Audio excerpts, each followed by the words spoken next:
Okay fine, আমরা বরাবরের মতো আজকেও লাইভ ক্লাসে উপস্থিত হয়ে গেলাম। 9টায় আমাদের লাইভ ক্লাস দেওয়া ছিল। আজকে আমাদের ধারাবাহিক লাইভ ক্লাসের চতুর্থ লাইভ ক্লাস। তো তোমরা দ্রুত একটু আমাদের লাইভ ক্লাসে জয়েন করে নাও। আমরা আজকে HTML এর গতদিন যে বিষয়টুকু আলোচনা করতেছিলাম তার পরবর্তী অংশ থেকে আজকে আলোচনা করব। তো দ্রুত লাইভ ক্লাসে তোমরা জয়েন করে নাও। আজকে আমরা HTML এর আরও কিছু ট্যাগের ব্যবহার দেখব।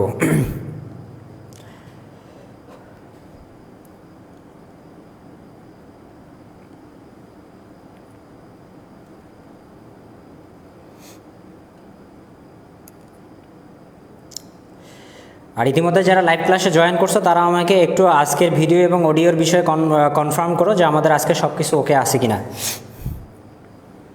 আর তোমাদের ফ্রেন্ডরা যারা রেগুলার আমাদের লাইভ ক্লাস করতেছে তাদেরকে তোমরা কমেন্টে মেনশন করে দাও, যেন তারা বুঝতে পারে যে ক্লাস শুরু হয়ে গেছে, ক্লাসে উপস্থিত থাকতে পারে। কনফার্ম করো যে আমাদের আজকে সব কিছু ওকে আছে। আচ্ছা, জাবির ইসলাম সালাম দিস, ওয়ালাইকুম আসসালাম, ক্লিয়ার আছে। আচ্ছা, যদি ক্লিয়ার থাকে তাহলে আমরা শুরু করব। তো শুরু করার আগে তোমরা দ্রুতই লাইভ ভিডিওটাতে একটা লাইক দিয়ে দাও এবং তার পাশাপাশি লাইভ ভিডিওটা একটু তোমাদের টাইমলাইন এবং তোমরা যে গ্রুপগুলোতে যুক্ত আছো সেখানে শেয়ার দিয়ে দাও, এবং তোমাদের যে ফ্রেন্ডগুলো এখানে ক্লাস করতেছে তাদেরকে তোমরা একটু লাইভ ভিডিওটাতে মেনশন করে দাও।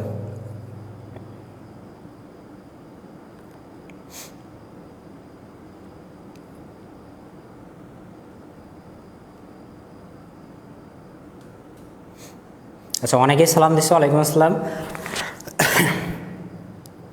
ক্লিয়ার আছে? হ্যাঁ, ক্লিয়ার আছে, আমরা কনফার্ম হয়ে গেছি। তো ক্লিয়ার থাকলে আমরা শুরু করব। তো শুরুর আগে তোমরা একটু শেয়ারের বিষয়গুলো আগে কমপ্লিট করে নাও, তাহলে আমরা দ্রুত ক্লাসটা শুরু করে দিতে পারবো। আচ্ছা, জাবির ইসলাম বলছে ICT অ্যাপস শুরু হবে কবে? হ্যাঁ, অ্যাপসটা তোমরা খুব শীঘ্রই পেয়ে যাবে। আমরা আশা করতেছি যে এই সপ্তাহের মধ্যেই তোমরা অ্যাপসটা গুগল প্লে স্টোরে পেয়ে যাবা। তো অ্যাপসটা হলে আসলে তোমাদের পড়াশোনাটা আর একটু স্পিড পাবে, কারণ অ্যাপসের মধ্যে আমার যে ক্লাস নোটগুলো সেগুলো দিয়ে দেওয়া আছে, ওখানে হিউজ পরিমাণ প্র্যাকটিসের জন্য কোশ্চেন দিয়ে দেওয়া আছে, পরীক্ষার জন্য বিভিন্ন ধরনের এক্সাম অ্যাড করা আছে। এছাড়াও যে রেকর্ডেড টিউটোরিয়াল প্লাস এই যে রানিং ভিডিওগুলো হচ্ছে তোমাদের লাইভ ক্লাসগুলো, সেগুলোও যুক্ত করা আছে। অর্থাৎ একটা প্ল্যাটফর্মে তোমরা কিন্তু সকল ধরনের ম্যাটেরিয়ালস পাওয়া যাবে। তো যেদিন পাবলিশ করা হবে অবশ্যই তোমাদেরকে অ্যানাউন্সমেন্ট দিয়ে দেওয়া হবে। তো এই সপ্তাহের মধ্যে আশা করতেছি হয়ে যাবে। জাস্ট একটু ফিনিশিং কাজ বাকি আছে, এটা হলেই আমরা পুরোপুরি আপলোড করে দেবো আর কি। আচ্ছা, অ্যাপস গ্রুপে, হ্যাঁ অবশ্যই, লিঙ্ক শুধু গ্রুপে না, লিঙ্ক সব জায়গায় তোমরা পাবা। জাস্ট একটু সময় দাও, এই সপ্তাহের মধ্যেই কোনো একটা দিনেই তোমরা পেয়ে যাবে, সমস্যা নেই।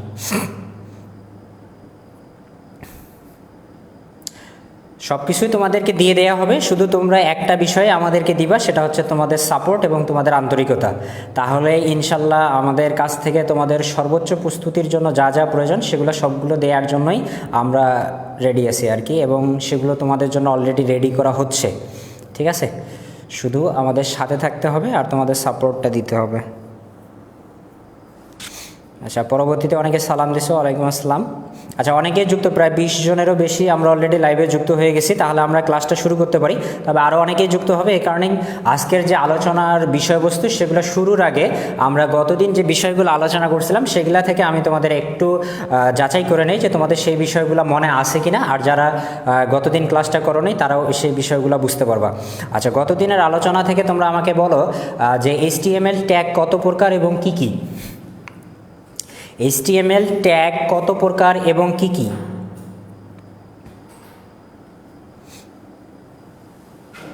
HTML ট্যাগ কত প্রকার এবং কি কি?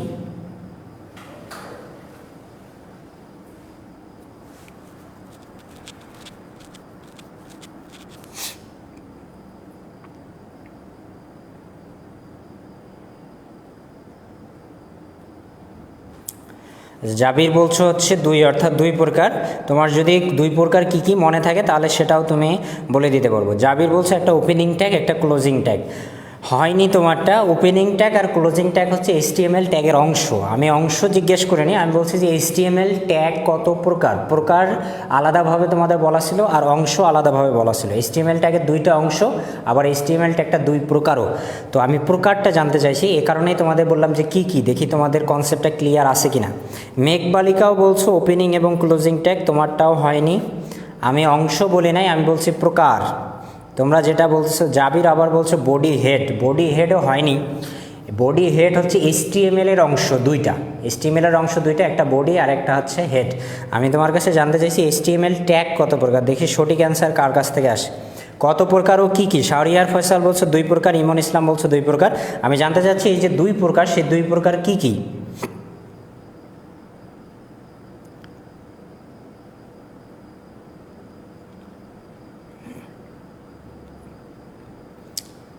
আচ্ছা, ইমন ইসলামের অ্যান্সারটা সঠিক আসছে, একটা হচ্ছে কন্টেইনার আর একটা হচ্ছে এমটি। জান্নাতের আলো বলছো কন্টেইনার, এমটি। জান্নাতি ফেরদৌসিও বলছো কন্টেইনার আর হচ্ছে এমটি। শাহরিয়ার ফয়সাল বলছো কন্টেইনার, এমটি। আচ্ছা, তো এই বিষয়টা একটু ক্লিয়ার করে দেয়। দেখো অনেকের কাছ থেকে একটু রং অ্যান্সার আসছে, তো তাদের একটু কনফিউশনে পড়ে গেছে, তো আমি কনফিউশনটা একটু ক্লিয়ার করে দিচ্ছি। দেখো HTML ট্যাগ এর অংশ দুইটি, HTML ট্যাগ এর অংশ দুইটি। একটাকে আমরা বলতেছি ওপেনিং ট্যাগ বা ওপেনিং অংশ, আর একটাকে আমরা বলতেছি ক্লোজিং ট্যাগ বা হচ্ছে ক্লোজিং অংশ, ঠিক আছে।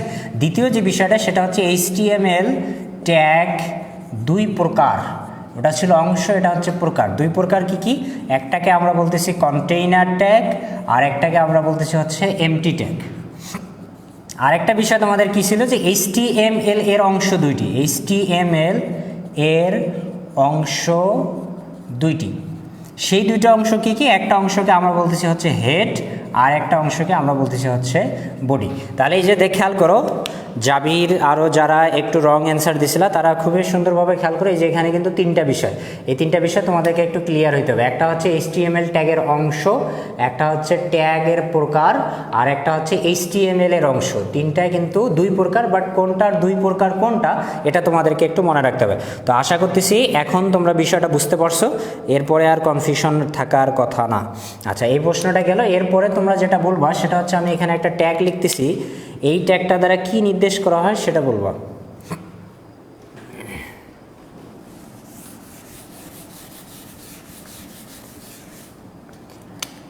এই ট্যাগের কাজটা কি? এই ট্যাগ দ্বারা HTML এ কোন কাজটি করা হয়, বা এই ট্যাগের ফলে আমরা HTML এ কীরকম আউটপুট পাবো?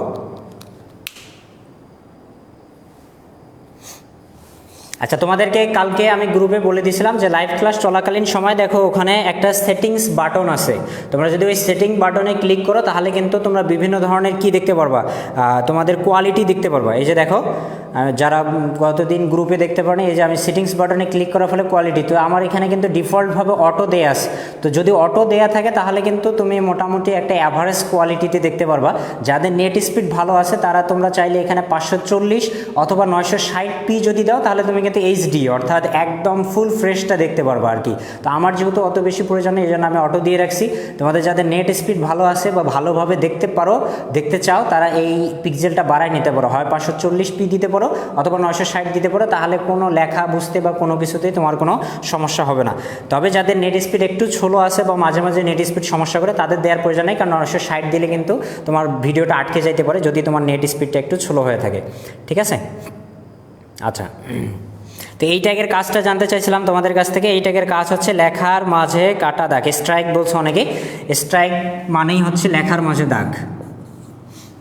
হারুন একটু উপরে জায়গা দাও তো।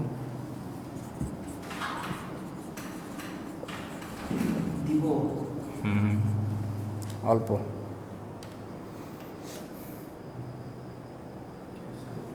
আচ্ছা, এটা দ্বারা বোঝা যাচ্ছে স্ট্রাইক, আর স্ট্রাইক মানে হচ্ছে লেখার মাঝে একটা কাটা দাগ, ঠিক আছে। আচ্ছা, তো এই ট্যাগের কাজটা জানলাম। এটা কোন ট্যাগ বলো দেখি, এটা কোন ধরনের ট্যাগ? ঠিক আছে,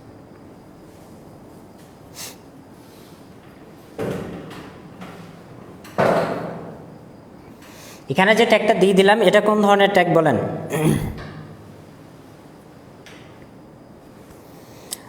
আচ্ছা, এটা হচ্ছে শাহরিয়ার বলছে এমটি, সুবর্ণ, সেলিম, ফাঁকা বা এমটি ট্যাগ, জান্নাতি, ইমন, ইরফাত জাহান সবাই বলছে হচ্ছে এমটি ট্যাগ। তো এটাই হচ্ছে আমাদের এমটি ট্যাগ। এমটি ট্যাগ যে 5টা, সেই 5টা কিন্তু অবশ্যই ভালোভাবে মনে রাখবে। উল্লেখযোগ্য 5টা, এছাড়াও বাকি কয়েকটা আছে, তবে এই 5টার কথা তোমাদের বারবারই মনে রাখতে হবে। একটা হচ্ছে বিআর, একটা হচ্ছে HR, একটা হচ্ছে ইমেজ, একটা হচ্ছে ইনপুট, আর একটা হচ্ছে মেটা। এটা একদম মুখস্থের মতো মনে রাখবা যে এই পাঁচটাকে কোন ধরনের ট্যাগ বলা হচ্ছে, এই পাঁচটাকে এমটি ট্যাগ বলা হচ্ছে। আচ্ছা, আমি যদি তোমাদের বলি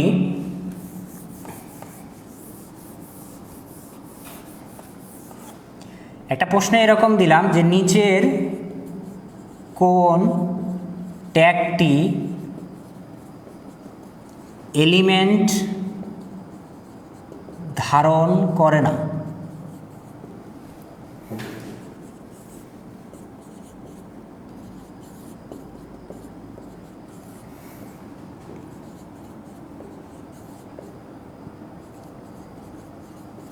আচ্ছা, এখানে কোনটা অ্যান্সার সঠিক হবে বলো দেখি। এই যে তোমাদেরকে কোশ্চেন দেওয়া হলো যে নিচের কোন ট্যাগটি এলিমেন্ট ধারণ করে না, সেক্ষেত্রে সঠিক অ্যান্সারটা কি হবে বলে।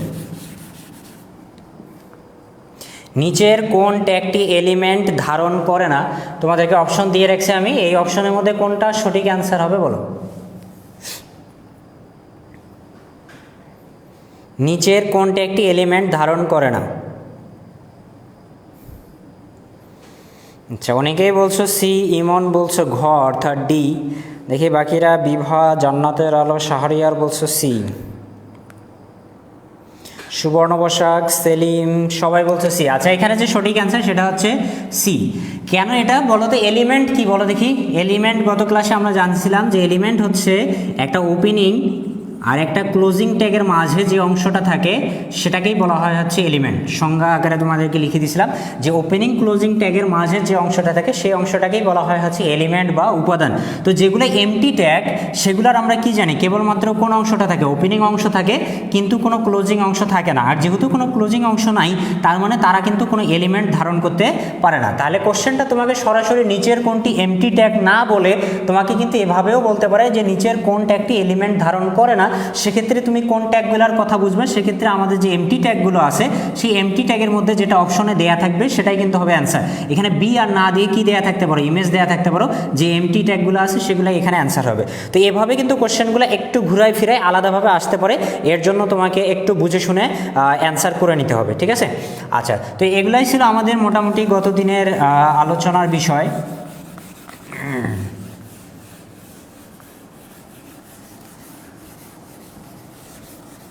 আচ্ছা, নিচে নেয়ার জন্য, স্বাভাবিকের নিচে নেয়ার জন্য কোন ট্যাগ বলো দেখি। এটাতে তোমাদের কনফিউশন ছিল গতদিন, আজকে বলো দেখি যে স্বাভাবিকের নিচে নেয়ার জন্য কোন ট্যাগটা ব্যবহার করতে হয়। স্বাভাবিকের আমরা যদি নিচে নিতে চাই তাহলে কোন ট্যাগটা ব্যবহার করতে হবে?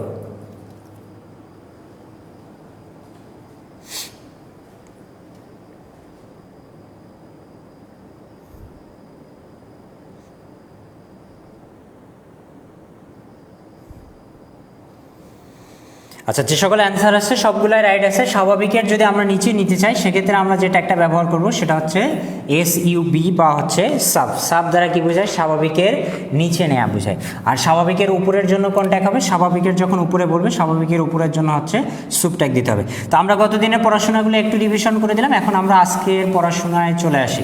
তো আজকে আমরা যে ট্যাগটা দিয়ে আজকের পড়াশোনাটা শুরু করব সেই ট্যাগটার নাম হচ্ছে হেডিং ট্যাগ।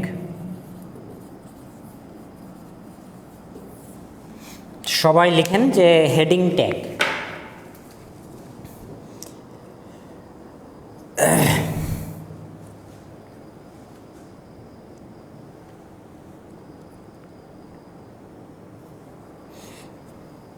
আচ্ছা, তো মোটামুটি অনেকেই জয়েন হয়েছে, 20 জনেরও বেশি। তো আমরা আজকের আলোচনাটা শুরু করতে পারি। তো আমরা যেটা ট্যাগ দিয়ে শুরু করবো সেটা হচ্ছে হেডিং ট্যাগ। হেডিং মানে কি? হেডিং মানে শিরোনাম, তাই তো? তো শিরোনামগুলো আসলে দেখতে কীরকম হয়? শিরোনামগুলোর আকারটা হয় অনেক বড় এবং তার পাশাপাশি লেখাগুলো কী হয়ে থাকে? বোল্ড বা মোটা হয়ে থাকে। তোমরা যদি পেপার পত্রিকাগুলো ভালোভাবে খেয়াল করে থাকো তাহলে দেখবা যে পেপারের পৃষ্ঠাগুলোতে কিছু কিছু লেখা অনেক বড় আকারে থাকে এবং সেগুলো একটু বোল্ড বা মোটা আকারে থাকে, সেগুলোকে আমরা কি বলে থাকি? হেডিং বলে থাকি। তো HTML-এও অর্থাৎ ওয়েব পেজেও আমাদের বিভিন্ন ধরনের হেডিং দেওয়ার প্রয়োজন হয়। অর্থাৎ কোনো একটা কন্টেন্ট, সেই কন্টেন্টটার টাইটেল যদি আমরা দিতে চাই সেটাকে আকারে বড় করতে হয় এবং বোল্ড করার প্রয়োজন হয়। সেক্ষেত্রে সেই কাজটা আমরা কার মাধ্যমে করে থাকি? হেডিং যে ট্যাগ আছে সেই হেডিং ট্যাগের মাধ্যমে করে থাকি। তো হেডিং প্রকাশের জন্য আমরা যে ট্যাগটা ব্যবহার করি সেটা হচ্ছে হেডিংয়ের প্রথম অক্ষর H, তাই না? হেডিং প্রকাশের জন্য আমরা যে ট্যাগটা ব্যবহার করে থাকি সেটা হচ্ছে হেডিংয়ের প্রথম অক্ষর এইচ। কিন্তু এখানে একটা বিষয় আছে, সেটা হচ্ছে যে HTML এ বিভিন্ন ধরনের হেডিংয়ের প্রয়োজন হয়। তোমরা যদি পেপার পত্রিকাগুলো একটু ভালোভাবে খেয়াল করে থাকো তাহলে দেখবা যে পেপারের প্রথম পৃষ্ঠায় যে হেডিংগুলো থাকে সেগুলোর আকারটা অনেক বড় থাকে। তুমি যতই পেপারের ভিতরের দিকে যাইতে থাকবা হেডিংয়ের আকারটা কিন্তু তুলনামূলক ছোট হইতে থাকে। তোমরা বিষয়টা খেয়াল করলেই বুঝতে পারবা। একইভাবে HTML এও কিন্তু বিভিন্ন ধরনের হেডিংয়ের প্রয়োজন হয়।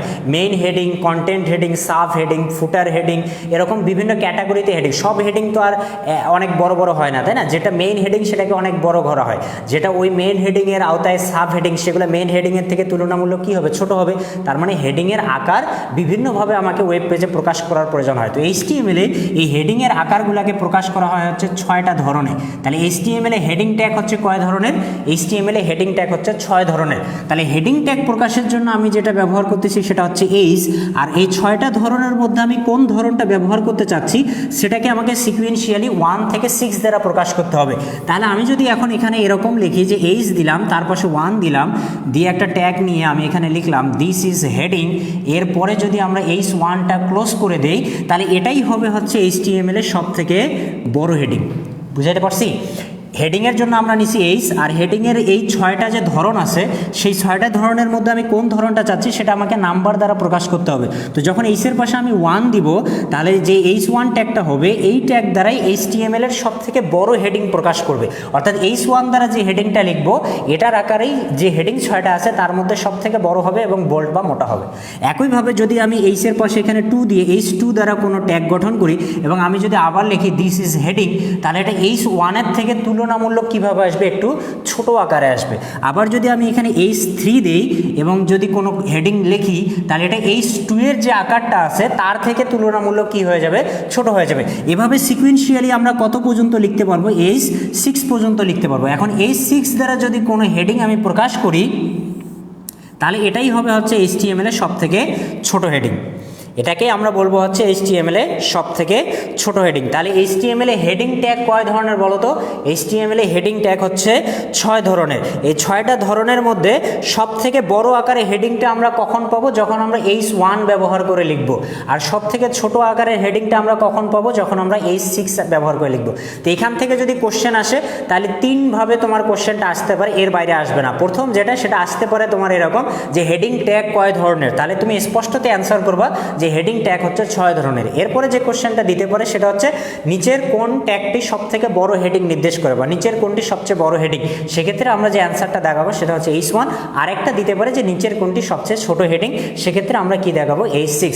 এই 3টার বাইরে এই হেডিং থেকে কোশ্চেন MCQ টাইপে আসার আর কোনো সুযোগ নাই। তো এই 3টা তথ্য তোমরা স্পষ্টত একদম ভালোভাবে মনে রাখবা। তো এই ছিল আমাদের হেডিং ট্যাগ। তাহলে হেডিং ট্যাগ কয় ধরনের বলো দেখি? হেডিং ট্যাগ হচ্ছে 6 ধরনের। এর মধ্যে সব থেকে বড় আমরা কোনটাকে বলতেছি? যে ট্যাগটা H1 দ্বারা প্রকাশ করা হচ্ছে। আর সব থেকে ছোট কোনটাকে বলা হচ্ছে? যেটা H6 দ্বারা প্রকাশ করা হচ্ছে, সেটা হচ্ছে সব থেকে ছোট। আচ্ছা, হেডিং ট্যাগ আমরা শিখে নিলাম। এরপরে আমরা যেটা শিখবো সেটা হচ্ছে প্যারাগ্রাফ ট্যাগ। তো প্যারাগ্রাফ ট্যাগের ব্যবহার জানার প্রয়োজন নেই, শুধু তোমাকে এতটুকু জানতে হবে যে প্যারাগ্রাফ ট্যাগ প্রকাশে কোন ট্যাগটা ব্যবহার করা হয়। পি নামে যে ট্যাগ আছে সেই পি ট্যাগটা ব্যবহার করা হয়। প্যারাগ্রাফ ট্যাগ প্রকাশে আমরা কোন ট্যাগটা ব্যবহার করি? পি নামে যে ট্যাগ আছে সেই পি ট্যাগটা ব্যবহার করা হয়। তো মনে করো তুমি কোনো একটা কন্টেন্ট লিখতেছো, সেখানে তুমি কন্টেন্টগুলোকে একটু প্যারা প্যারা আকারে বা আলাদা আলাদাভাবে লিখতে চাচ্ছ, সেক্ষেত্রে তুমি সেখানে কোন ট্যাগটা ব্যবহার করতে পারো? P tag. এটা যদি সহজ ভাষায় বলি তাহলে তোমরা কম্পোজিশন লিখতে না আগে, তো কম্পোজিশনে দেখতে যে কি অংশগুলো কীভাবে আছে, প্যারা প্যারা আকারে সাজানো আছে। তো তোমার যখন একসাথে অনেকগুলো কন্টেন্ট তুমি লিখবা তখন সেগুলো একসাথে থাকলে তো হাবিজাবি অগোছালো দেখাবে। তখন সেই কন্টেন্টগুলোকে সুন্দরভাবে সাজানোর জন্য তোমার যদি প্যারা প্যারা আকারে সেগুলো দাও তাহলে যে ইউজার আছে তার বুঝতে কিন্তু সুবিধা হবে। আর এই প্যারা গঠনের জন্য সেখানে আমাকে প্যারাগ্রাফ ট্যাগ ব্যবহার করতে হবে, যার ট্যাগ নেম হচ্ছে প্যারাগ্রাফের প্রথম ক্যারেক্টার পি। তাহলে প্যারাগ্রাফের জন্য কোন ট্যাগটা ব্যবহার করা হয়? প্যারাগ্রাফের জন্য হচ্ছে পি ট্যাগ ব্যবহার করা হয়। ঠিক আছে? আচ্ছা, আমরা গতদিন থেকে আজকে পর্যন্ত যে ট্যাগের ব্যবহারগুলো শিখলাম সেগুলো কি কন্টেইনার ট্যাগ ছিল নাকি এমটি ট্যাগ ছিল বলো দেখি? আমরা গতদিন থেকে আজকে পর্যন্ত যে ট্যাগের ব্যবহারগুলো শিখলাম সেগুলো কি আমরা কন্টেইনার ট্যাগের ব্যবহার শিখতেছিলাম নাকি এমটি ট্যাগের ব্যবহার শিখতেছিলাম?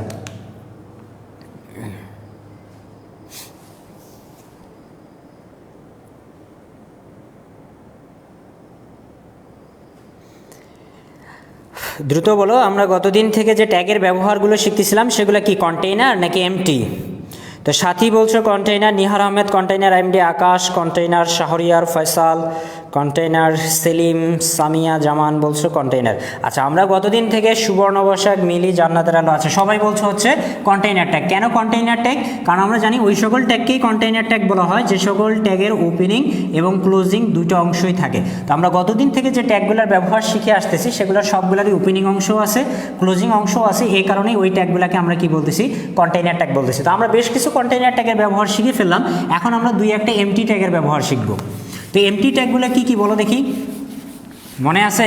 আচ্ছা, তোমরা এমটি ট্যাগগুলো কি কি লেখো দেখি। এই যে অ্যাঙ্গেল ব্র্যাকেট ছাড়াই লেখো, শুধু এভাবে লেখো বি আর তারপরে যেটা যেটা আছে দেখি সর্বোচ্চ কে কয়টা লিখতে পারো। এখন আমরা এমটি ট্যাগগুলোর ব্যবহার দেখব। সেই এমটি ট্যাগগুলো দেখি তোমাদের কার কয়টা মনে আছে। অ্যাঙ্গেল ব্র্যাকেট ছাড়া শুধু এমনিতে লিখে দাও, এই যে এভাবে শব্দগুলো অর্থাৎ ট্যাগ নেমগুলো তোমরা লিখে দাও। অ্যাঙ্গেল ব্র্যাকেট দিতে সময় লাগবে, এই জন্য অ্যাঙ্গেল ব্র্যাকেট বাদ।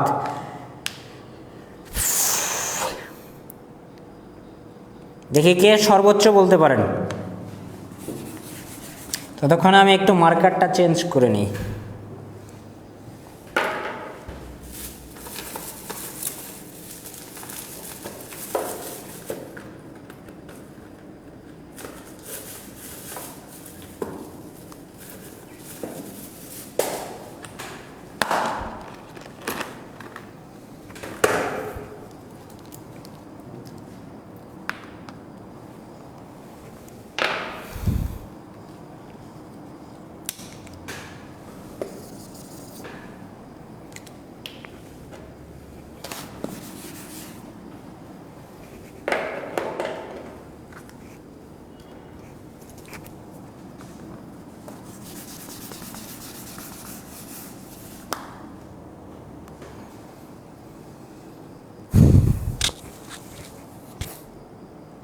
আচ্ছা, মোটামুটি সবাই সবগুলোই লিখছো, তার মানে তোমাদের সবগুলোই মনে আছে। এবং এটা মনে রাখতেই হবে এই কারণেই, কারণ তোমার এই ধরনের একটা এমসিকিউ আসার খুবই সম্ভাবনা আছে যে নিচের কোনটি এমটি ট্যাগ, সেক্ষেত্রে এমটি ট্যাগগুলো জানা রাখতে হবে। তো আমরা এখন যে প্রথম এমটি ট্যাগটা ব্যবহার দেখবো সেটা হচ্ছে বিআর। তো এই বিআর এমটি ট্যাগটা কোন কাজে ব্যবহার করা হয়? বিআর এমটি ট্যাগটা ব্যবহার করা হচ্ছে লাইন ব্রেক করার কাজে।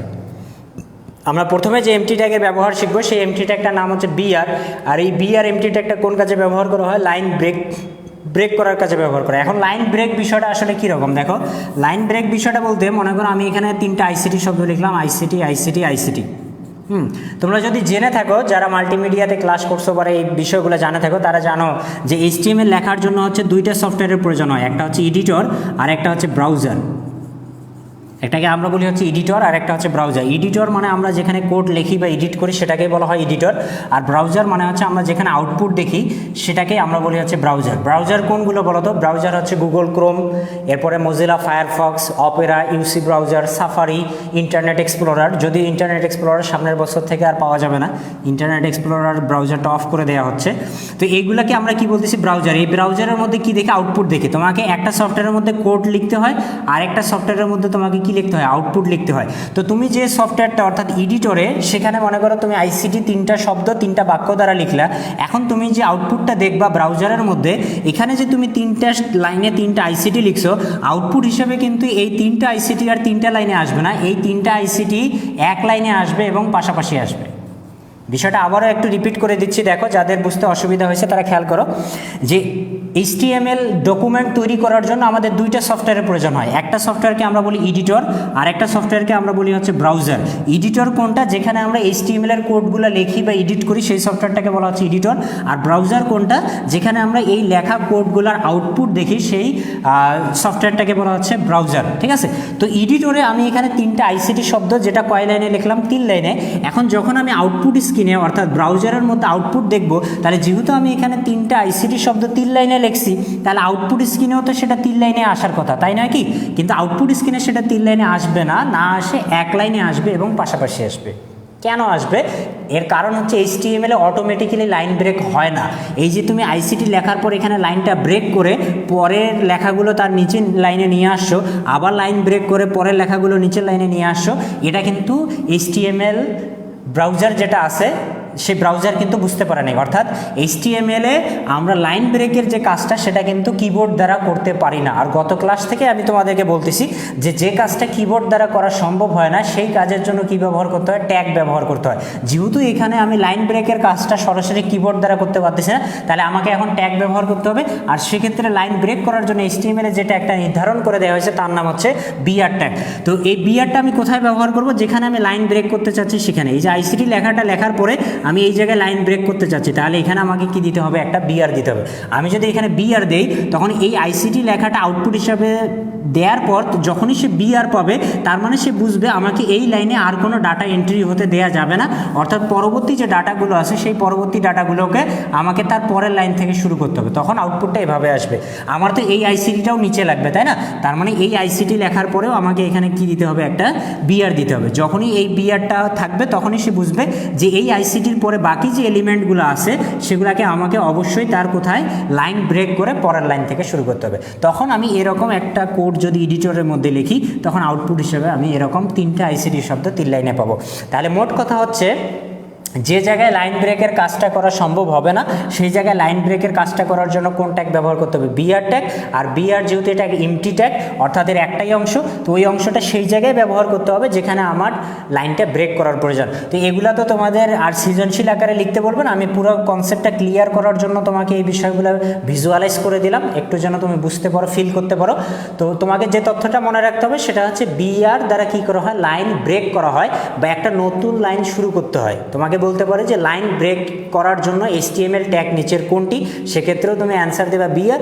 আবার যদি বলে যে একটি নতুন লাইন শুরুর জন্য কোন ট্যাগ ব্যবহার করা হয় সেক্ষেত্রেও তোমার অ্যান্সার হবে কি বিআর, কারণ বিআর দিলে পরবর্তী এলিমেন্টগুলো কি হবে, একটা নতুন লাইন থেকে শুরু হবে। তো এই হচ্ছে বিআর এর কাজ। তো বিআর এর কাজটা তোমরা ক্লিয়ার কিনা আমাকে একটু জানাও। যেহেতু আমি বিষয়টা একটু আলাদা দিকে নিয়ে যাই বুঝাইলাম, তো আরও কোনো কনফিউশন আছে কিনা বলেন। একটু বুঝে যদি মনে রাখো তাহলে তুমি বিষয়টা কনফিউশন হবে না আর মনে থাকবে তোমার অনেক বেশি সময়। আর যদি শুধু তথ্য আকারে মনে রাখো, তথ্য তো তোমার বইয়েই দেয়া আছে, বিআর এমটি ট্যাগ বিআর দ্বারা লাইন ব্রেক করা হয়, এটা কি বইয়ে দেয়া নাই? যতগুলো আইসিটি বই বাংলাদেশে আছে সবগুলাতেই দেয়া আছে। তাহলে আমার কাজটা কি থাকলো, আমি যদি ক্লাসে দ্বারাই এই কথাটাই বলে দিই, তাই না? এই কারণে আমি চেষ্টা করতেছি যে বিষয়গুলো একটু তোমাদের ভিজুয়ালাইজ করে যেন বেশি সময় মনে থাকে, বিষয়টা অনুধাবন করে বুঝতে পারো, এর জন্য একটু বেশি কথাবার্তা বলতে হচ্ছে আর কি। আচ্ছা, তো যদি বিআর ক্লিয়ার হয়ে থাকো আমরা এখন আরেকটা এমটি ট্যাগের ব্যবহার শিখবো যেটাকে বলা হচ্ছে এইচআর। তো বিআর এর কাজ কি ছিল, লাইন ব্রেক করা। এইচআর এর পূর্ণরূপটা আগে জানা নাও। এইচআর এর পূর্ণরূপটা হচ্ছে হরিজন্টাল রোল। হরিজন্টাল রোলের বাংলা হচ্ছে আনুভূমিক রেখা। আনুভূমিক রেখা অর্থাৎ HTML এ যদি আমাদেরকে কোথাও আউটপুট হিসেবে একটা আনুভূমিক রেখার প্রয়োজন হয় বা দুইটা অংশের মধ্যে বিষয়টাকে সেপারেট করার প্রয়োজন হয়, সেক্ষেত্রে আমরা কি ব্যবহার করতে পারি, এইচআর ব্যবহার করতে পারি। যেমন আমি এখানে একটা আইসিটি লিখলাম, এরপরে একটা এইচআর দিলাম, তারপর আরেকটা আইসিটি লিখলাম, তখন এই দুইটার আউটপুটটা কীরকম আসবে দেখো। আমি একটু আউটপুট স্ক্রিনটা তোমাদেরকে নিচে দেখাই দিচ্ছি। এই যে এখানে একটা আইসিটি আসবে, তারপরে এই যে এটা ওয়েব পেজের শুরু থেকে, মনে করো ওয়েব পেজটা যদি এই পর্যন্ত হয় তাহলে ওয়েব পেজের শেষ পর্যন্ত একটা মোটা দাগ আসবে, এই দাগটা একটু হালকা মোটা হয়, হ্যাঁ। তারপরে কি আসবে, আইসিটি আসবে, বোঝা গেছে? এই যে আনুভূমিক রেখা, আনুভূমিক কোনটা, এটা না। আর যেটা খারাপভাবে থাকে সেটাকে আমরা বলি হচ্ছে উলম্ব, আর যেটা ভূমি বরাবর থাকে সেটাকে আমরা বলি আনুভূমিক। তো এইচআর দ্বারা কি আসবে, এরকম একটা আনুভূমিক রেখা আসবে। এই রেখা দ্বারা কি করা হয়, তোমার অনেক সময় কোনো একটা হেডিং লিখে তার নিচে এরকম একটা আনুভূমিক রেখা দেওয়া হয়, এর ফলে সেই হেডিংটা সেপারেট থাকে। অথবা দুইটা সেকশন যদি তোমার কখনো সেপারেট করার প্রয়োজন হয় বা আলাদা আলাদাভাবে দেখানোর প্রয়োজন হয়, তখন তুমি সেখানে কি ব্যবহার করতে পারো, এইচআর ব্যবহার করতে পারো। তো এইচআর ব্যবহারের ফলে কিন্তু একটা ওয়েব পেজের শুরু থেকে শেষ পর্যন্ত একটা মোটা দাগের আন্ডারলাইন বা আনুভূমিক রেখা চলে আসবে। বুঝাতে পারলাম? তাহলে এইচআর এর কাজ কি, এইচআর এর কাজ হচ্ছে একটা হরিজন্টাল রোল প্রকাশ করা বা একটা আনুভূমিক রেখা দেখানো। আর আন্ডারলাইনের কাজ হচ্ছে কিন্তু আন্ডারলাইন করা। এখানে আবার আন্ডারলাইনের সাথে এটাকে মিলাই ফেলিও না। আমি যদি এখানে ইউ ট্যাগ দ্বারা আইসিটি লিখতাম তাহলে এর আউটপুটটা কীভাবে আসতো, এর আউটপুটটা আসতো, আইসিটি লেখাটা আসতো, কেবলমাত্র এই আইসিটি লেখাটার নিচে আন্ডারলাইন হইতো। বোঝা গেছে?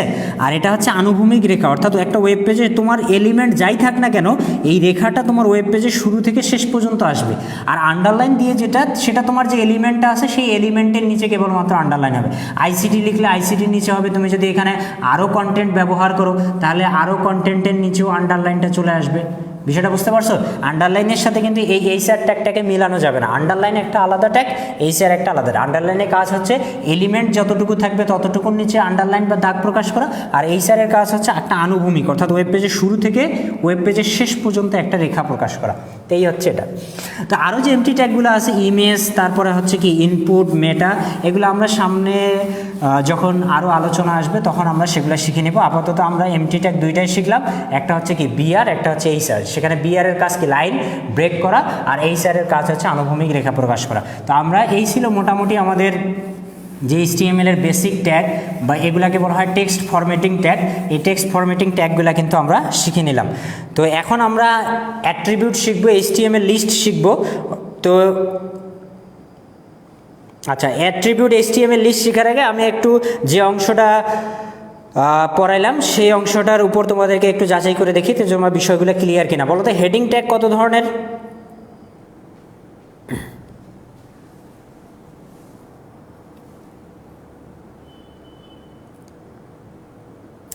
হেডিং ট্যাগ কত ধরনের?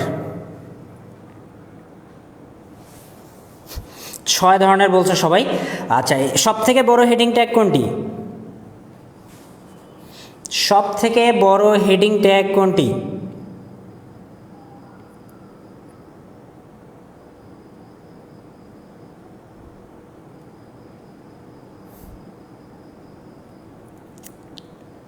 আচ্ছা, তোমরা যারা এখনো লাইভ ক্লাসটা শেয়ার করে দেওনি তারা অবশ্যই লাইভ ক্লাসটা একটু শেয়ার করে দিবা অবশ্যই, ঠিক আছে? তো হেডিং ট্যাগ বলছো H1, মেহেদি হাসান, কি এত লেট কেন রে? আচ্ছা, এরপরে হচ্ছে সব থেকে ছোট হেডিং ট্যাগ কোনটা? সব থেকে ছোট, সব থেকে ছোট হেডিং ট্যাগ কোনটি? আচ্ছা, ইরফাত, সৃষ্টি, সাথী, সামিয়া সবাই বলছো হচ্ছে H6। আচ্ছা, সব থেকে ছোট হচ্ছে H6। লাইন ব্রেক করা কোন ট্যাগের কাজ? লাইন ব্রেক কোন ট্যাগের কাজ?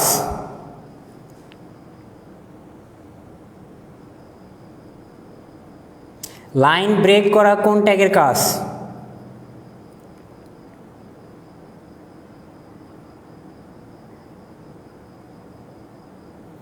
আচ্ছা, লাইন ব্রেক করা বলছো হচ্ছে বিআর। ইমন ইসলাম বলছে এইচআর। যদি টাইপিং মিস্টেক হয় তাহলে খুবই ভালো, বাট টাইপিং মিস্টেক না হলে তোমার অ্যান্সারটা ভুল হয়েছে। এইচআর না, লাইন ব্রেক করা হচ্ছে বিআর ট্যাগের কাজ। আচ্ছা, তাহলে আমরা এই ট্যাগের বিষয়গুলো স্পষ্ট হইলাম। এখন আমরা শিখবো হচ্ছে অ্যাট্রিবিউট। এখন আমরা যে টপিকটা শিখবো এই টপিকটার নাম হচ্ছে অ্যাট্রিবিউট। এখন অ্যাট্রিবিউট বিষয়টা কি আসলে? আমি তোমাদেরকে ট্যাগ কখন ব্যবহার করতে হয় বলছিলাম, মনে আছে? ট্যাগ তখনই ব্যবহার করতে হয় যখন কোনো আউটপুট আমরা সাধারণভাবে কিবোর্ড দ্বারা প্রকাশ করতে পারি না, তখন সেই আউটপুটের জন্য আমাদের ট্যাগ ব্যবহার করতে হয়। তো HTML আবার তোমার অনেক আউটপুট আছে যেগুলো ট্যাগের মাধ্যমেও প্রকাশ করা সম্ভব নয়, তখন সেই ট্যাগের কাজটাকে বিস্তৃত করার জন্য কি ব্যবহার করা হয়? অ্যাট্রিবিউট ব্যবহার করা হয়। আবারও ক্লিয়ার করতেছি, দেখো, যখন কোনো আউটপুট সাধারণভাবে নিয়ে আসা বা কিবোর্ড দ্বারা নিয়ে আসা যাচ্ছে না, তখন সেটা নিয়ে আসার জন্য আমরা কি ব্যবহার করে থাকি? HTML tag. আবার এমন অনেক আউটপুট আছে যেগুলো আমরা এখন দেখব, এগুলো আবার ট্যাগের মাধ্যমে নিয়ে আসা সম্ভব হয় না, বা এই আউটপুটগুলো নিয়ে আসার জন্য কোনো আলাদা স্পেসিফিক ট্যাগ নাই। তখন ওই ট্যাগের কাজটাকে বিস্তৃত করার জন্য ওই ট্যাগের সাথে কি ব্যবহার করা হয়? অ্যাট্রিবিউট ব্যবহার করে। তো সামনে দেখো বিষয়টা ক্লিয়ার হয়ে যাবে। তো অ্যাট্রিবিউট এটা সবসময় ব্যবহার করা হয় হচ্ছে ওপেনিং ট্যাগে। অ্যাট্রিবিউটটা আমরা সবসময় কোন ট্যাগে ব্যবহার করব? এই অ্যাট্রিবিউটটা আমাদেরকে সবসময় ব্যবহার করতে হবে হচ্ছে ওপেনিং ট্যাগে। আমরা জানি ট্যাগের দুইটা অংশ, একটা হচ্ছে ওপেনিং আর একটা হচ্ছে ক্লোজিং। তো অ্যাট্রিবিউটটা সর্বদাই কোন ট্যাগে ব্যবহার করতে হবে? ট্যাগের যে ওপেনিং অংশ আছে সেই ওপেনিং অংশটাতে। এরপরে দেখো যে একটা অ্যাট্রিবিউটের অংশ থাকে দুইটা। একটা অংশকে আমরা বলি অ্যাট্রিবিউট নেম, আর একটা অংশকে আমরা বলি হচ্ছে অ্যাট্রিবিউট ভ্যালু। অ্যাট্রিবিউটের অংশ হচ্ছে দুইটি, একটা অংশকে আমরা বলে থাকি অ্যাট্রিবিউট নেম, আর একটা অংশকে আমরা বলি হচ্ছে অ্যাট্রিবিউট ভ্যালু। আচ্ছা, ওপেনিং অংশকে কিভাবে প্রকাশ করা হয়? ওপেনিং অংশকে এরকম দুইটা অ্যাঙ্গেল ব্র্যাকেট দ্বারা প্রকাশ করা হয় না? তো আমরা যদি একটা অ্যাট্রিবিউটের একদম পুরো গঠনটা দেখতে চাই তাহলে সেই গঠনটা হচ্ছে এরকম। প্রথমে আমাদের কি দিতে হয়? Angle bracket. এরপরে আমরা একটা নাম লিখি, যে নামটাকে কি বলা হয়? ট্যাগ নেম বলা হয়, তাই না? এই ট্যাগ নেম লেখার পরে আমরা কি করে দিই? অ্যাঙ্গেল ব্র্যাকেটটা ক্লোজ করে দিই। কিন্তু বলা হচ্ছে যখন আমরা অ্যাট্রিবিউট ব্যবহার করব তখন এই যে অ্যাঙ্গেল ব্র্যাকেট, সেই অ্যাঙ্গেল ব্র্যাকেটটা কিন্তু আগেই ক্লোজ করা যাবে না। না করে আমাকে আগে অ্যাট্রিবিউটটা ব্যবহার করতে হবে, তারপরে সবার শেষে যায় অ্যাঙ্গেল ব্র্যাকেটটা ক্লোজ করে দিতে হবে। এই যে ক্লোজিং অ্যাঙ্গেল ব্র্যাকেট যেটা, যেমন আমরা যখন পি লিখি, এই যে আমি এখানে পি লিখলে কী করি, অ্যাঙ্গেল ব্র্যাকেট লিখি, এরপরে পি লিখতেছি, তারপর এটা ক্লোজ করে দিচ্ছি। কিন্তু যখন আমি অ্যাট্রিবিউট ব্যবহার করব তখন এটা আগেই ক্লোজ করা যাবে না, না করে আগে অ্যাট্রিবিউটে ব্যবহার করতে হবে, শেষে যায় ক্লোজ করতে হবে। আর অ্যাট্রিবিউট ব্যবহারের জন্য আমরা কি শিখছি, অ্যাট্রিবিউটের অংশ কয়টা, দুইটা, একটা নেম আর একটা ভ্যালু। তো প্রথমে যেটা ব্যবহার করতে হবে সেটাকে বলা হয় হচ্ছে অ্যাট্রিবিউট নেম। এরপরে যে অংশটা ব্যবহার করতে হবে সেটাকে হচ্ছে অ্যাট্রিবিউট ভ্যালু। তো মনে রাখতে হবে অ্যাট্রিবিউট ভ্যালু সবসময় একটা ইকুয়াল দিয়ে ইনভার্টেড কমার মধ্যে লিখতে হয়। যে ইকুয়াল দিয়ে ইনভার্টেড কমার মধ্যে আমরা কি লিখবো, অ্যাট্রিবিউট যে ভ্যালুটা আছে সেই অ্যাট্রিবিউট ভ্যালুটা লিখবো। লেখার পর যে অ্যাঙ্গেল ব্র্যাকেটটা ট্যাগের নিয়ম অনুযায়ী এখানে ক্লোজ হওয়ার কথা ছিল, কিন্তু যেহেতু আমি এই ট্যাগের মধ্যে একটা অ্যাট্রিবিউট ব্যবহার করছি, তাহলে ওই অ্যাঙ্গেল ব্র্যাকেটটা যাই একদম কোথায় ক্লোজ হবে, সবার শেষে যায় ক্লোজ হয়ে যাবে। ঠিক আছে, তো আমি এই বিষয়টা আবার একটু রিপিট করতেছি, যাদের কনফিউশন আছে খেয়াল করে দেখো। অ্যাট্রিবিউট কোন ট্যাগের মধ্যে ব্যবহার করা হয়, অ্যাট্রিবিউট সবসময় ওপেনিং ট্যাগের মধ্যে ব্যবহার করা হয়। ওপেনিং ট্যাগ আমরা কীভাবে লিখি, প্রথমে অ্যাঙ্গেল ব্র্যাকেট দিই, এরপরে একটা ট্যাগ নেম লিখি, তারপরে কী করে দিই, ক্লোজিং অ্যাঙ্গেল ব্র্যাকেটটা ক্লোজ করে দিই। তাহলে আমি যদি গঠনটা দেখতে চাই, তাহলে আমি প্রথমে এই যে ওপেনিং অ্যাঙ্গেল ব্র্যাকেটটা দিব, এরপরে যে ট্যাগ নেম আছে সেই ট্যাগ নেমটা লিখবো, তারপরে অ্যাঙ্গেল ব্র্যাকেটটা আমি কী করে দিব, ক্লোজ করে দিব। কিন্তু এই অ্যাঙ্গেল ব্র্যাকেটটা তুমি ক্লোজ করতে পারবে না যদি ওই ট্যাগের মধ্যে তুমি অ্যাট্রিবিউট ব্যবহার করতে চাও। অ্যাট্রিবিউট ব্যবহারের জন্য এই অ্যাঙ্গেল ব্র্যাকেটটা তোমাকে সবার শেষে যায় ক্লোজ করে দিতে হবে। আর অ্যাট্রিবিউট ব্যবহারের জন্য যে অ্যাট্রিবিউট নেম অংশটা আছে সেটা শুরুতে ব্যবহার করতে হবে, তারপরে অ্যাট্রিবিউটের ভ্যালুটা ব্যবহার করতে হবে। আর অ্যাট্রিবিউটের ভ্যালুটা সবসময় একটা ইকুয়াল দিয়ে ইনভার্টেড কমার মধ্যে ব্যবহার করতে হবে। এই যে আমরা একটা ইকুয়াল দিব, তারপর ইনভার্টেড কমার মধ্যে ওই যে নির্দিষ্ট অ্যাট্রিবিউট, সেই অ্যাট্রিবিউটের যে ভ্যালু, সেই ভ্যালুটা আমাকে এখানে লিখতে হবে। আচ্ছা, অ্যাট্রিবিউটের এই অংশটা তোমরা ক্লিয়ার কিনা বলো, এই অ্যাট্রিবিউটের এই অংশটা তোমাদের কাছে ক্লিয়ার কিনা?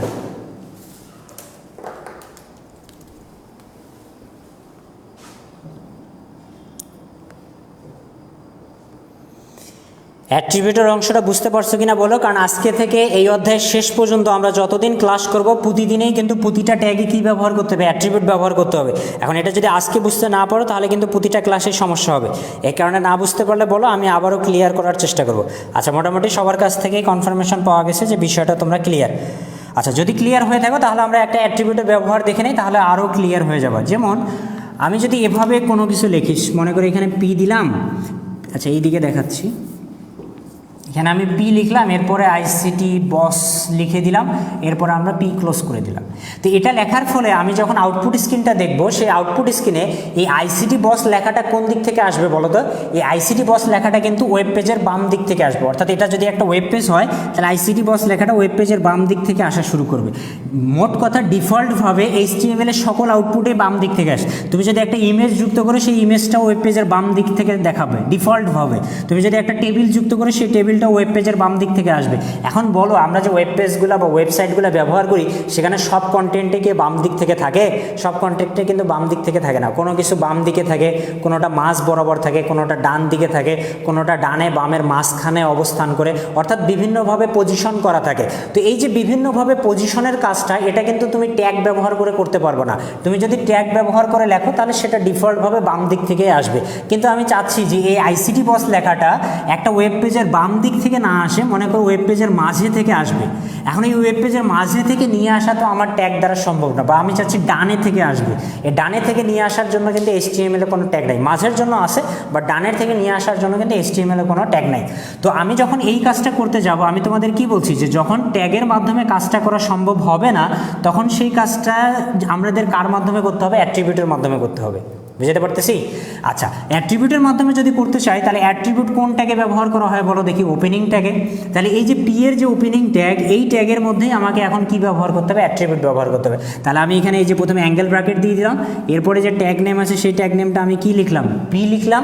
এরপরে আমাকে অ্যাট্রিবিউট ব্যবহার করতে হবে। এখন তোমাদের যে জিনিসটা জানে নিতে হবে প্রথমে, সেটা হচ্ছে HTML এ কোনো এলিমেন্টকে আমরা যদি ডানে, বামে অথবা মাঝে নিতে চাই, সেক্ষেত্রে অ্যাট্রিবিউট নেম হিসেবে যেটা ব্যবহার করা হয় তার নাম হচ্ছে অ্যালাইন। HTML এ আমরা যদি কোনো এলিমেন্টকে ডানে, বামে অথবা মাঝে নিতে চাই, সেক্ষেত্রে অ্যাট্রিবিউট, এই যে নেমের যে জায়গাটা আছে, এই জায়গায় অ্যাট্রিবিউট নেম হিসেবে কি ব্যবহার করতে হবে বলো তো? অ্যালাইন ব্যবহার করতে হবে। ঠিক আছে?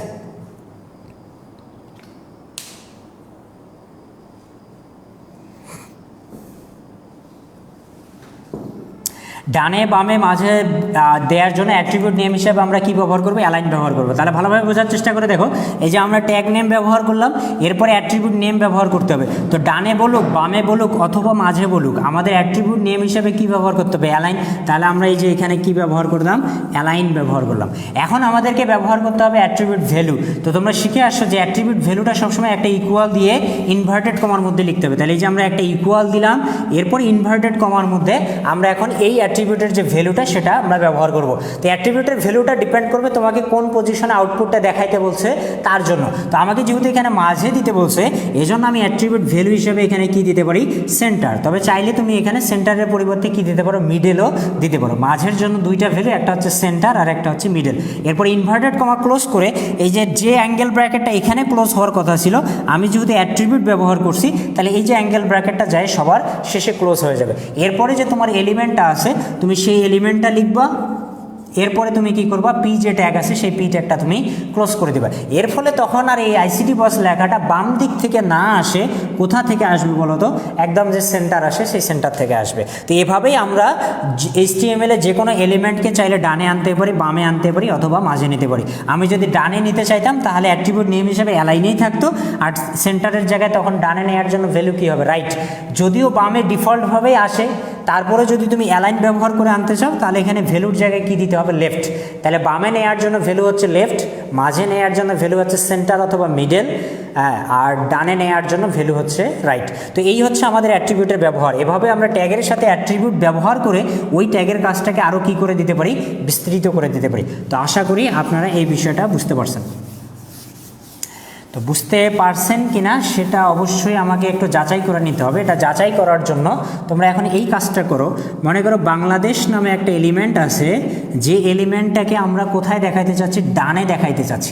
এর জন্য আমি ট্যাগটা কিভাবে লিখবো আমাকে একটু লিখে দাও, যদিও একটু সময় লাগবে, তারপরও হচ্ছে তুমি লিখে দাও। আর এক্ষেত্রে অ্যালাইন বানানটা অনেকে কমেন্টে ভুল লিখছে। অ্যালাইন বানানটা কিন্তু হচ্ছে ALIGN, ঠিক আছে? এটা হচ্ছে অ্যালাইন, ALIGN। এই অ্যালাইনের কাজ কি? অ্যালাইনের কাজ হচ্ছে HTML-এ যে কোনো এলিমেন্টকে ডানে বামে অথবা মাঝে প্রদর্শন করা। তাহলে এই বাংলাদেশ এলিমেন্টটাকে যদি আমি ডানে নিতে চাই, সেক্ষেত্রে ওই ট্যাগের লাইনটা কি হবে সেই লাইনটা তোমরা আমাকে একটু কমেন্টে লিখে দাও। একটু সময় লাগবে, বাট লিখে দিতে হবে।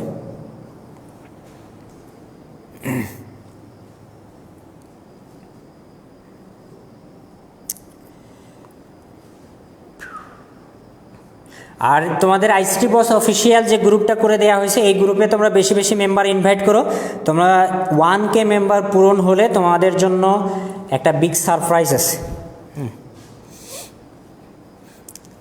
সারপ্রাইজের ঘোষণা না দিয়ে যদি আমরা এত কিছু করতে পারি তোমাদের জন্য, তাহলে সারপ্রাইজের ঘোষণা দিয়ে আরও কি আসতেছে এটা একটু চিন্তা করলেই তোমরা বুঝতে পারবা যে সামনে কি হবে।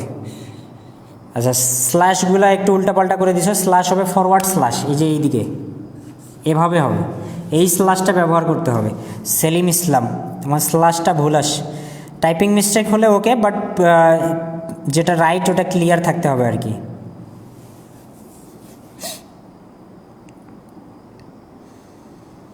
আচ্ছা, ইমন ইসলাম তোমারটা ঠিক আছে, শাহরিয়ার ফয়সাল তোমারও ঠিক আছে, সেলিম তোমারটা ঠিক আছে, রাইট বানান ভুল হয়েছে তোমার, RIGHT হবে রাইট। ইরফাত জাহানেরটা ঠিক আছে।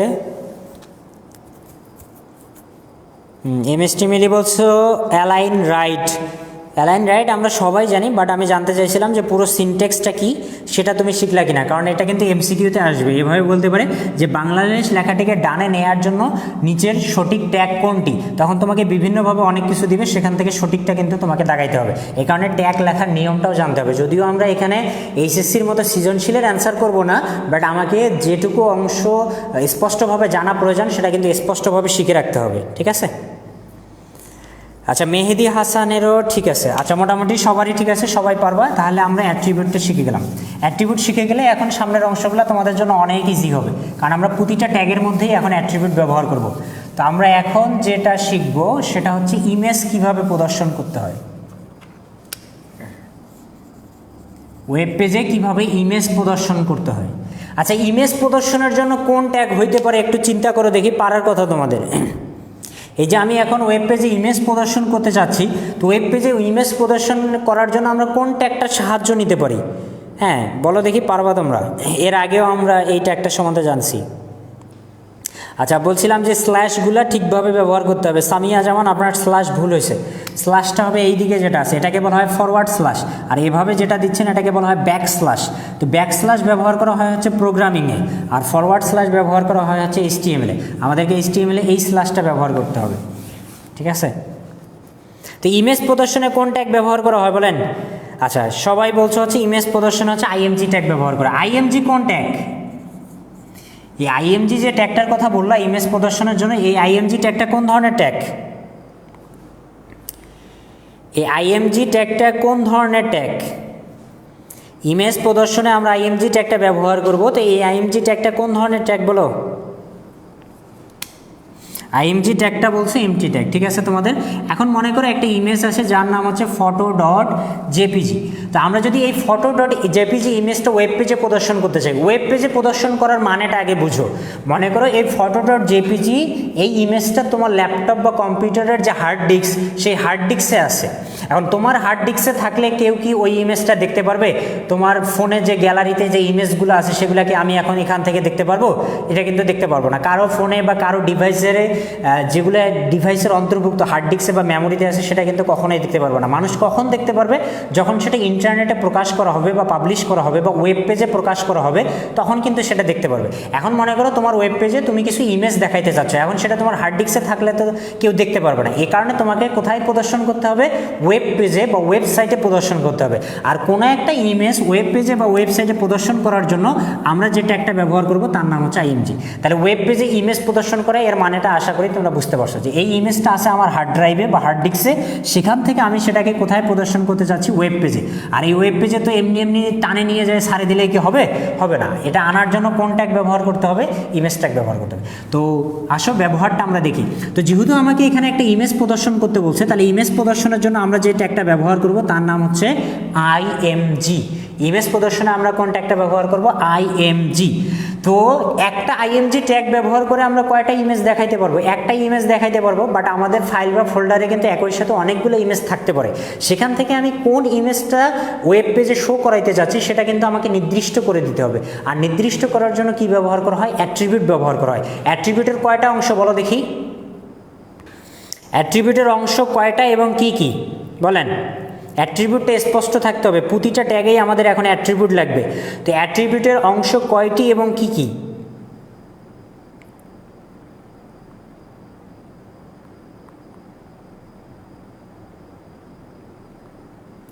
অ্যাট্রিবিউটের অংশ কয়টি এবং কি কি? দুইটি বলছো অনেকে, বাট আমি জানতে চাচ্ছি কয়টি এবং কি কি?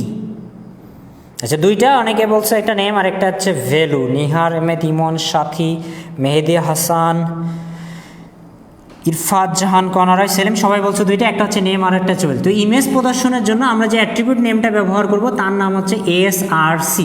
ইমেজ প্রদর্শনে আমরা যে অ্যাট্রিবিউট নেমটা ব্যবহার করব তার নাম হচ্ছে SRC। তাহলে অ্যাট্রিবিউট কোথায় ব্যবহার করা হয় বলো তো? এই যে ওপেনিং যে ট্যাগটা আছে তার যে অ্যাঙ্গেল ব্র্যাকেট, সেই অ্যাঙ্গেল ব্র্যাকেটের আগে। অর্থাৎ আমি যেহেতু এখন এই ইমেজটাকে অ্যাট্রিবিউট ব্যবহার করব, তাহলে এখানে যে অ্যাঙ্গেল ব্র্যাকেটটা ক্লোজ হওয়ার কথা ছিল সেটা কিন্তু এখন ক্লোজ হবে না। তো অ্যাট্রিবিউটের দুইটা অংশ, একটা নেম আর একটা ভ্যালু। প্রথমে কোনটা ব্যবহার করা হয়? নেম। তো নেম হিসেবে আমরা এখানে কি ব্যবহার করব? SRC যেটা আছে সেই SRCটা আমরা ব্যবহার করব। তাহলে আমরা এখানে দিলাম SRC। এখন আমাকে ভ্যালু লিখতে হবে। তো ভ্যালু আমরা কিভাবে লিখি? একটা ইকুয়াল দিয়ে ইনভার্টেড কমার মধ্যে। তো মনে রাখবা ইমেজ অ্যাট্রিবিউটের অর্থাৎ SRC অ্যাট্রিবিউটের ভ্যালু হবে তোমাকে যে ইমেজটা যুক্ত করতে বলছে ওই ইমেজের নাম এবং তার যে ফরম্যাটটা আছে সেটা স্পষ্টভাবে লিখে দিতে হবে। তো আমাকে যে ইমেজটা যুক্ত করতে বলছে ওই ইমেজের নাম হচ্ছে ফটো এবং তার যে ফরম্যাট সেই ফরম্যাটটা হচ্ছে JPG। এটা লেখার পরে যে অ্যাঙ্গেল ব্র্যাকেটটা ক্লোজ হওয়ার কথা ছিল সেটা আমরা সবার শেষে ক্লোজ করব। আর যেহেতু এটা একটা এমটি ট্যাগ, তাহলে এই ট্যাগের কাজটা এখান থেকেই শেষ হয়ে যাবে, অর্থাৎ এর কোনো ক্লোজিং অংশ থাকবে না। আর এভাবেই যদি আমরা কোনো কিছু লিখি তাহলে এই photo.jpg নামে যে ইমেজটা আমাদের ডিভাইসে ছিল সেটা এখন কোথায় চলে যাবে? ওয়েব পেজে চলে যাবে।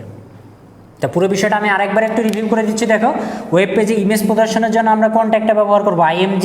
সেই ইমেজটাকে নির্দিষ্ট করার জন্য অ্যাট্রিবিউট নেম হিসেবে কি ব্যবহার করতে হবে, এসআরসি। এসআরসি অ্যাট্রিবিউটের ভ্যালু হিসেবে যে ইমেজটা যুক্ত করতে বলছে ওই ইমেজের নাম এবং তার যে ফরম্যাটটা আছে সেটা স্পষ্ট লিখে দিতে হবে। নাম আর ফরম্যাট কিন্তু ভুল চুজ করা যাবে না, ঠিক আছে? কারণ তুমি যদি ভুল নাম বা ফরম্যাট ব্যবহার করো তাহলে ওই ইমেজটা কিন্তু ওয়েব পেজে দেখাবে না। তোমাকে এরকম প্রশ্ন দিবে যে photo.jpg ইমেজটি ওয়েব পেজে প্রদর্শনের নিচের কোন HTML ট্যাগটি সঠিক।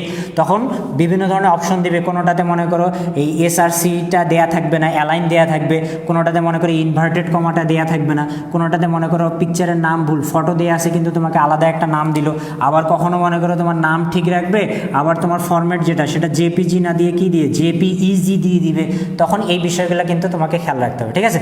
যেটা নাম কোশ্চেনে দেয়া থাকবে সেটা দেখবা কোথায় আছে এবং যে ফরম্যাটটা দেয়া থাকবে সেটা দেখবা যে তুমি কোথায় আছে। তো এইভাবেই আমরা একটা ইমেজকে কোথায় প্রদর্শন করতে পারি, ওয়েব পেজে। তো এখান থেকে আমাদের এই সিনটেক্সটা জানার পাশাপাশি যে তথ্যগুলা একদম ভালোভাবে মনে রাখতে হবে সেটা হচ্ছে যে ইমেজ প্রদর্শনে আমরা কোন ট্যাগটা ব্যবহার করব, আইএমজি, আর ইমেজ ট্যাগের জন্য কোন অ্যাট্রিবিউট ব্যবহার করা হয়, এসআরসি।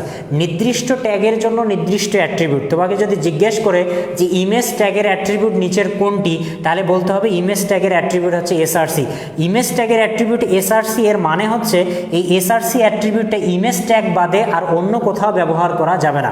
নির্দিষ্ট কাজের জন্য নির্দিষ্ট অ্যাট্রিবিউট, নির্দিষ্ট ট্যাগের জন্য নির্দিষ্ট অ্যাট্রিবিউট। বুঝাতে পারছি? তো এই কোশ্চেনটাও কিন্তু আসতে পারে যে ইমেজ ট্যাগের অ্যাট্রিবিউট নিচের কোনটি, তখন তোমাকে চুজ করতে হবে হচ্ছে এসআরসি। আচ্ছা, তো তোমরা যদি বুঝে থাকো তাহলে আমাকে একটা ইমেজ প্রদর্শন করে দাও দেখি।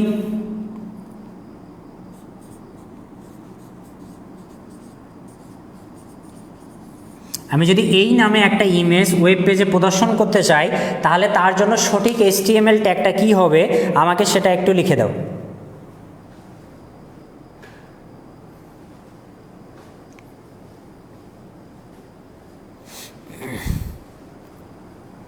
এই যে picture.jpg নামে যে ইমেজটা আছে এই ইমেজটা যদি আমরা ওয়েব পেজে দেখাইতে চাই তাহলে তার জন্য সঠিক HTML কোডটি কি হবে সেটা আমাকে একটু লিখে দাও।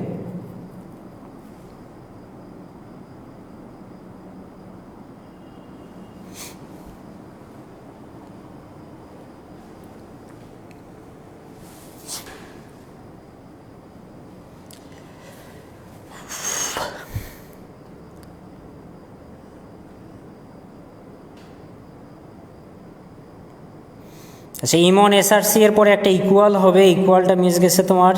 সেলিম আপনারটা ঠিক আছে, শাহরিয়ার ফয়সাল তোমারটা ঠিক আছে, নিহার আহমেদ আপনারটা ঠিক আছে, সাথী আপনার ডট নাই, picture.jpeg হবে, ডটটা দেও নাই। এরপর হচ্ছে জান্নাতি ফিরদৌসি আপনার ঠিক আছে, ইশরাত জাহান মুস্কান আপনার picture.jpeg হবে। ফাঁকা স্পেস দিলে হবে না, ওই জায়গায় ডট দিতে হবে। যে এখানে একটা ডট দেয়া আছে দেখো, একটা হচ্ছে ইমেজের নাম, ডট হচ্ছে ইমেজের ফরম্যাট, তো পিকচার ডট হবে ওটা, ঠিক আছে। রাসেল রানা আপনিও ডট দেন নাই, পিকচার দিয়ে সরাসরি জেপিইজি লেখছো, এর ফলেও কিন্তু তোমার একটা ভুল আসবে এবং এই নামে যে পিকচারটা আছে সেটা কিন্তু ওয়েব পেজে যাবে না, ডটটা অবশ্যই দিতে হবে, picture.jpeg লিখতে হবে, ঠিক আছে। আচ্ছা, দীপ্তি ইসলাম আপনারটা সঠিক আছে। আচ্ছা, মোটামুটি সবাই অ্যান্সার করছো এবং অনেকেরই সঠিক আছে। সৃষ্টি চক্রবর্তী আপনারটাও সঠিক আছে। আপনারটা সঠিক নাই, সৃষ্টি চক্রবর্তী। এসআরসি কই, শুধু ইমেজ দিয়ে লিখছো, ইমেজ দিলে হবে, অ্যাট্রিবিউট এসআরসি দিতে হবে। এই যে সৃষ্টি চক্রবর্তী আপনারটা ঠিক করেন, একদম মারাত্মক ভুল করছেন, অ্যাট্রিবিউট ব্যবহার হয় নাই। সামিয়া জামান আপনারটা ঠিক আছে, বিভা রয় আপনারটাও ঠিক আছে, কণা রয় আপনারটাও ঠিক আছে। আচ্ছা, মোটামুটি দুই এক জায়গায় ভুল হয়েছে, বাদ বাকি সবারই ঠিক আছে। তো ভুলটা একটু সমাধান করে নিতে হবে। আচ্ছা, তো এটা আমরা শিখে ফেললাম। এখন দেখো, এই যে আমরা যদি শুধু নাম আর ফরম্যাট ব্যবহার করে যদি কোনো একটা ইমেজ প্রদর্শন করি তাহলে ওই ইমেজটা কিন্তু ওয়েব পেজের পুরো একটা অংশ জুড়ে আসে। আবার বলতেছি, এই যে শুধু নাম এবং শুধু ফরম্যাট ব্যবহার করে তুমি যে ইমেজটা দেখাইলে একটু আগে picture.jpg, সেই ইমেজটা তোমার যে ওয়েব পেজ, এটা মনে করে যদি একটা ওয়েব পেজ হয় তাহলে এই ওয়েব পেজে পুরো অংশ জুড়ে বা অনেক বড় একটা অংশ জুড়ে দেখাবে। এটা ডিপেন্ড করবে তোমার ইমেজের সাইজের উপর। কিন্তু তুমি মনে করো তোমার ওয়েব পেজের পুরো অংশ জুড়ে বা অনেক বড় অংশ জুড়ে কি ইমেজগুলো থাকে, আমরা যে ওয়েবসাইটগুলো ব্যবহার করি সেভাবে কিন্তু থাকে না। ইমেজগুলো থাকে একটা নির্দিষ্ট সাইজ অনুসারে। ইমেজগুলো কিভাবে থাকে, একটা নির্দিষ্ট সাইজ বা আকার অনুসারে থাকে। তো ইমেজের সাইজ বা আকারের প্যারামিটার হচ্ছে দুইটা, একটা হচ্ছে ওই ইমেজের হাইট আর একটা হচ্ছে ওই ইমেজের উইথ। বিষয়টা বুঝাইতে পারছি? আমরা একটু আগে যেভাবে ইমেজ প্রদর্শন করা শিখলাম সেভাবে যদি ইমেজ প্রদর্শন করি তাহলে ওই ইমেজটা ওয়েব পেজের অনেক বড় একটা অংশ জুড়ে দেখাবে, কিন্তু ওয়েব পেজের পুরো অংশ বা অনেক বড় অংশ জুড়ে কিন্তু কোনো ইমেজ কখনোই থাকে না। ইমেজগুলো সাধারণত থাকে একটা নির্দিষ্ট সাইজ বা আকার অনুযায়ী। তো আমাদেরকেও যদি কোনো একটা ইমেজ একটা নির্দিষ্ট সাইজ বা আকার দিয়ে দেখাইতে বলে তখন আমরা সেটা কিভাবে দেখাবো, তাই না?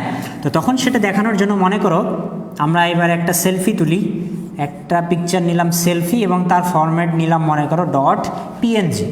এখন এই ইমেজটা যদি আমাকে ওয়েব পেজে যুক্ত করতে বলে, আচ্ছা এখানে আরও কিছু প্রপার্টি নেই, আমরা মনে করি এরকম বললো যে যার সাইজ হচ্ছে 400x200। selfie.png নামে একটা ইমেজ আছে যেটা ওয়েব পেজে দেখাইতে হবে, কিন্তু তার সাইজটা হবে 400 বাই হচ্ছে কত 200। এখন আমরা যেহেতু ইমেজ প্রদর্শন করব তাহলে আমরা একটু আগেই শিখে নিলাম যে ইমেজ প্রদর্শনের জন্য আমরা কোন ট্যাগ ব্যবহার করি, img। আর যে ইমেজটা প্রদর্শন করব সেটা নির্দিষ্ট করার জন্য আমাদেরকে কি দিতে হবে, src। আচ্ছা src এর ফুল মিনিং কিন্তু হচ্ছে সোর্স বা উৎস। অ্যাট্রিবিউট ভ্যালুটা কি হবে, ইকুয়াল দি ইনভার্টেড কমার মধ্যে আমাদের যে ইমেজের নাম এবার কি দেওয়া আছে সেলফি, আর তার ফরম্যাট কি দেওয়া আছে .png। এতটুকু তো আমরা লিখে দিলাম, কিন্তু এতটুকু লিখে কি শেষ করা যাবে? এতটুকু লিখে কিন্তু শেষ করা যাবে না। কেন? কারণ এবার আমাকে এই ইমেজের হাইট আর হচ্ছে উইডটাও কিন্তু দিতে বলছে। তো হাইট প্রকাশের জন্য আমরা যে অ্যাট্রিবিউটটা ব্যবহার করব তার নাম হচ্ছে হাইট।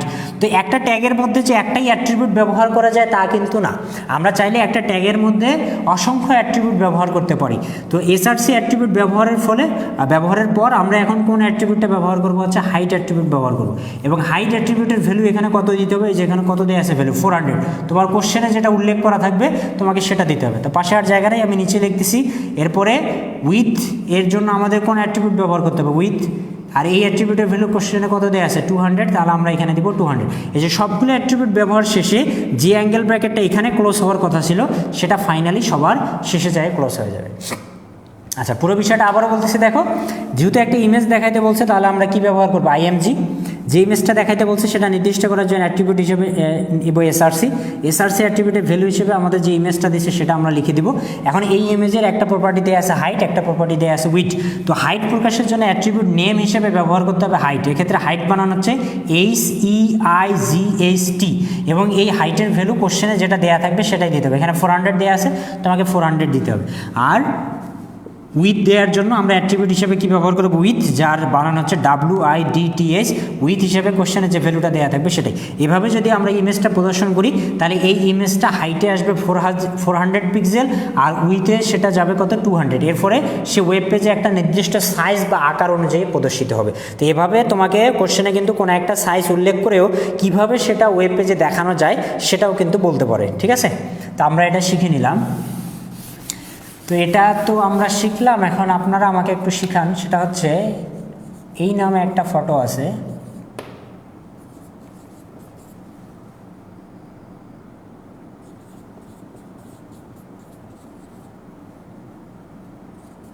এই ইমেজটাকে কিভাবে যুক্ত করতে হবে দেখাও দেখি।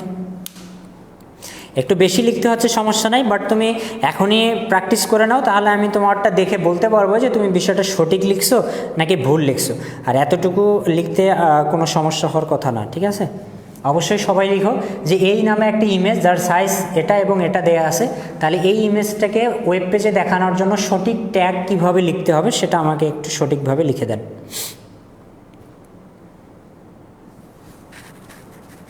একটু সময় লাগবে, সময় আমরা দিচ্ছি, তুমি আমাকে লিখে দাও।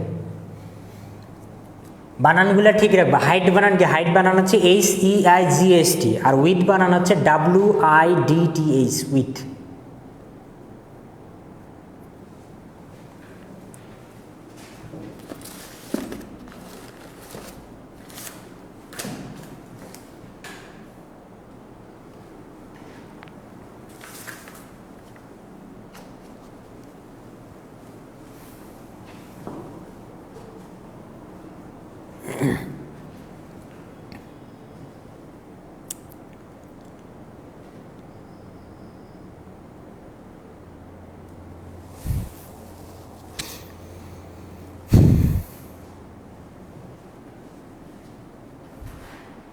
আচ্ছা সেলিম হাসান আপনারটা ঠিক আছে। নিহার আহমেদ ইকুয়ালগুলো করে হাইট দেওয়ার পর ইকুয়াল দিয়ে 350 দিতে হবে, উইথ দেওয়ার পর ইকুয়াল দিয়ে 250 দিতে হবে। ইকুয়ালগুলো মিস গেছে তোমার। সাথী আপনারটা ঠিক আছে। শাহজাহান মুস্কান, আপনার হাইট বানান ভুল হয়েছে, হাইট বানান হচ্ছে HEIGHT, ঠিক আছে। শাহরিয়ার ফয়সাল, তোমারটা ঠিক আছে।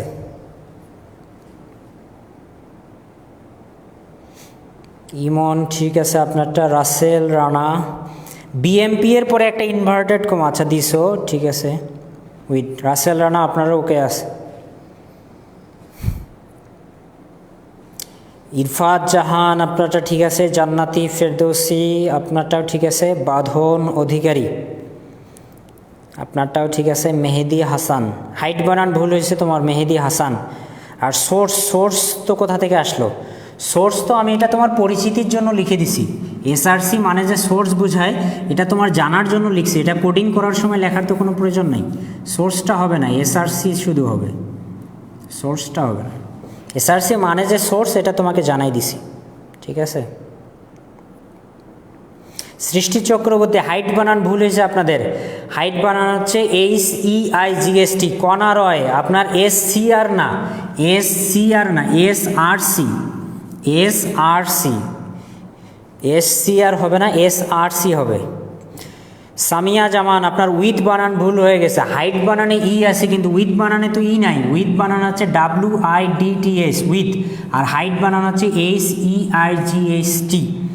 আচ্ছা যাই হোক, এগুলো যদি কিবোর্ডের মিস্টেক হয়ে থাকে তাহলে খুবই ভালো, বাট বিষয়গুলো স্পষ্ট করে ক্লিয়ার রাখবা। তাহলে হাইটের জন্য আমাকে লিখতে হবে হাইট, যেটা হচ্ছে HEIGHT, আর উইথের জন্য আমাকে লিখতে হবে উইথ, যেটা হচ্ছে WIDTS। তো আশা করতেছি এই বিষয়গুলো তোমরা বুঝতে পারছো। আচ্ছা, এখানে যে আমরা ইমেজের ফরম্যাটগুলো ব্যবহার করলাম, সেই ইমেজের ফরম্যাটগুলোর যে পূর্ণরূপ, সেই পূর্ণরূপগুলো কিন্তু তোমাদেরকে জানতে হবে। তো পূর্ণরূপগুলো আমি এখানে লিখে দিচ্ছি, তোমরা একটু সেগুলা পড়ে নেবা। তো আমরা একটা ইমেজের ফরম্যাট কি শিখছি? .jpg। এই JPG এর পূর্ণরূপ হচ্ছে জয়েন্ট ফটোগ্রাফিক গ্রুপ। এর পরের পূর্ণরূপ আমরা কি জানলাম? .jpeg। তো JPEG এর পূর্ণরূপ হচ্ছে জয়েন্ট ফটোগ্রাফিক এক্সপার্ট গ্রুপ, ঠিক আছে। JPG মানে হচ্ছে জয়েন্ট ফটোগ্রাফিক গ্রুপ, আর JPEG মানে হচ্ছে জয়েন্ট ফটোগ্রাফিক এক্সপার্ট গ্রুপ। এরপরে আমরা কি শিখলাম? PNG মানে হচ্ছে পোর্টেবল নেটওয়ার্ক গ্রাফিক্স, ঠিক আছে। এরপরে আরও কি থাকে যায়? GIF মানে হচ্ছে গ্রাফিক্স ইন্টারচেঞ্জ ফরম্যাট। এরপরে আমরা কি শিখছি? এরপরে আমরা শিখছি BMP মানে হচ্ছে বিট ম্যাপ ইমেজ, ঠিক আছে। তো আরও অনেক কয়েকটাই আছে, তো মোটামুটি আমাদের বইতে উল্লেখকৃত যে ফরম্যাটগুলো সেগুলো এগুলাই আছে, এবং এগুলাই মনে রাখো, সামনে যদি আমরা আরও প্র্যাকটিস করি সেখানে আসলে সেগুলো আমি জানাই দেবো। তাহলে .jpg কি? Joint photographic group. .jpeg হচ্ছে joint photographic expert group. .png হচ্ছে পোর্টেবল নেটওয়ার্ক গ্রাফিক্স। .gif হচ্ছে গ্রাফিক্স ইন্টারচেঞ্জ ফরম্যাট। .bmp হচ্ছে কি? Bitmap image. তো এই যে ফরম্যাটগুলো কি সেটা তোমাকে জানতে হবে, তার পাশাপাশি এই ফরম্যাটগুলোর যে পূর্ণরূপ সেটাও তোমাকে শিখতে হবে। ফরম্যাটগুলো জানতে হবে এই কারণে, তোমাকে বলবে যে নিচের কোনটি ইমেজের ফরম্যাট নির্দেশ করে, সেখানে মনে করে দিয়ে রাখলো, একটা দিয়ে রাখলো .jpg, একটা দিয়ে রাখলো .html, একটা দিয়ে রাখলো হচ্ছে .txt অর্থাৎ টেক্সট ফাইল, আর একটা মনে করে দিয়ে রাখলো সামথিং যে কোনো কিছু কি দেওয়া যায় .doc অর্থাৎ ডকুমেন্ট ফাইল বা doc file, Microsoft Word file যেটা। তো সেখান থেকে তোমাকে বিভিন্নভাবে কোশ্চেন বলতে পারে যে নিচের কোনটি HTML এর ফরম্যাট। তো HTML এর ফরম্যাট বললে কোনটা হবে? এই যে দ্বিতীয় যেটা আছে সেটা হবে। আবার যদি বলে যে নিচের কোনটি ইমেজের ফরম্যাট, তো ইমেজের ফরম্যাট বললে কি হবে? .jpg হবে। তো কার ফরম্যাট কোনগুলা, সেই ফরম্যাটগুলোর পূর্ণরূপ কি, এগুলো তোমাকে কিন্তু জানতে হবে। .txt মানে হচ্ছে টেক্সট ফাইল বা টেক্সট ফরম্যাট, আর .goc মানে হচ্ছে ডকুমেন্ট ফাইল বা ডকুমেন্ট ফরম্যাট, যেটা মাইক্রোসফট ওয়ার্ড ডকুমেন্ট দ্বারা বোঝায়। PDF এর পূর্ণরূপ জানা আছে কারো? PDF, আমরা যে PDF ফাইলগুলো ব্যবহার করি, তোমরা যে কোনো কিছুতে PDF ফাইল চাও বা PDF ফাইল ব্যবহার করো, তো এই PDF এর পূর্ণরূপ কি বলো? PDF এর পূর্ণরূপ কি কারো জানা আছে? পূর্ণরূপ কিন্তু ইম্পর্টেন্ট যেগুলো বা হাইলাইটেড যেগুলো আমরা সচরাচর ICT বিষয়ে ব্যবহার করি, সেগুলো কিন্তু জানা রাখতে হবে, কারণ পূর্ণরূপ থেকে কোশ্চেন আসবে। সেটা BCS-এ যাও, BCS-এও আসবে, যে কোনো জব পরীক্ষায় যাও সেখানেও আসে, আর বিশ্ববিদ্যালয়েও তো আসবেই অবশ্যই। তো PDF মানে হচ্ছে পোর্টেবল ডকুমেন্ট ফাইল, পিডিএফ মানে হচ্ছে পোর্টেবল ডকুমেন্ট ফাইল। তো এই যে পুনরূপগুলো, সেই পুনরূপগুলো তোমাদের যে আইসিটি বস বই আছে, সেই আইসিটি বস বইয়ের কিন্তু প্রথম 2টা পৃষ্ঠায় আমাদের বিশ্ববিদ্যালয় ভর্তি পরীক্ষার জন্য যে পুনরূপগুলো জানা প্রয়োজন প্রায় 60 থেকে 70টার মতো, সেগুলো কিন্তু খুব সুন্দরভাবে সাজায় দেওয়া আছে। তো তোমরা ওই 2 পৃষ্ঠা অবশ্যই কাভার করে নিবা। ওই 2 পৃষ্ঠা কাভার থাকলে অন্তত পক্ষে একটা তো কমন পাবাই, আর যদি 2টা বা 1-এর অধিক আসে সেগুলোও কিন্তু কমন পাবা। তার কারণ ওখানে যেগুলো আছে এর বাইরে আসার পসিবিলিটি খুবই কম, আসবে না এমনটাও বলা যাবে না। আবার যেহেতু প্রথমবার পরীক্ষা, সেক্ষেত্রে আসলে বিষয়গুলো একটু অনিশ্চয়তার মধ্যেই, তবে যেগুলো না জানলেই নয় সেই বিষয়গুলো ওখানে আর কি যুক্ত করা আছে। তো ওগুলা জানে রাখলেই মোটামুটি পারার কথা। আচ্ছা, তো আমরা মোটামুটি ইমেজের যে পারিপার্শ্বিক বিষয়গুলো জানার প্রয়োজন সেগুলো আমরা এখানে শেষ করে ফেললাম। তো আজকে ইমেজ ট্যাগ পর্যন্তই থাকবে। তো আমরা এখন ক্লাসটা শেষ করব। তো ক্লাসটা শেষ করার আগে অবশ্যই আমরা পুরো যে বিষয়গুলো শিখলাম সেখান থেকে যে হাইলাইটেড বিষয়গুলো সেগুলো আমি তোমাদেরকে এখন জিজ্ঞেস করব। তোমরা জাস্ট শোনার সাথে সাথেই অ্যান্সারগুলো আমাকে একটু কমেন্টের মাধ্যমে দিয়ে দিবা, ঠিক আছে? সবাই অ্যান্সার করে পুরো বিষয়টা ক্লিয়ার করে নেবা, তাহলে ক্লাসের বিষয়গুলো তোমার একদম রিভিশন আকারে মনে থাকবে। আর ক্লাসটা অবশ্যই নোট করে তোমাদের যে গ্রুপ দেওয়া আছে আইসিটি বস অফিসিয়াল, এই গ্রুপে তোমাদেরকে সাবমিট করতে হবে। আর নোট করার বিষয়ে বলি, এখানে ক্লাসে আমি যেভাবে রাফ করে যেরকম লিখে দিই তোমরা অনেকেই সেভাবে নোট করে দাও, এটা কিন্তু আসলে নোটের অর্থ না। নোট মানে তোমার ওটা দেখে কেউ যেন পুরো বিষয়টা বুঝতে পারে। এখন আমি এখানে মনে করো এরকম দিলাম, আচ্ছা যাই হোক, মানে যে এভাবে আমি এইদিকে সাইন দেই, এদিকে সাইন দেই, এভাবে ঘুরাই আবার উপরে উঠাই দেই, তো এটা তো আমি ক্লাসে কথার মাধ্যমে বলে দিচ্ছি দেখে তুমি বুঝতে পারতেছো, কিন্তু তোমার নোট দেখে কীভাবে বুঝবে যে এটা যে তুমি এভাবে ঘুরাই দেখাই দিলে এটা দ্বারা তোমার কী বুঝাচ্ছে? তখন তোমাকে এখানে নোট লিখে বা মনে করো কোনো একটা স্টার সাইন বা অন্য কোনো একটা সাইন ব্যবহার করে তোমাকে বলতে হবে যে এখানে যে জিনিসটা ব্যবহার করেছি এটা এর সাথে সম্পর্কযুক্ত বা এটা এইভাবে। নোট মানে এমন একটা বিষয় যেটা আমি খুব সহজেই পড়ে বুঝতে পারবো, সেটাকেই তো নোট বলে, তাই না? তো এই বিষয়গুলো একটু খেয়াল করার চেষ্টা করবা।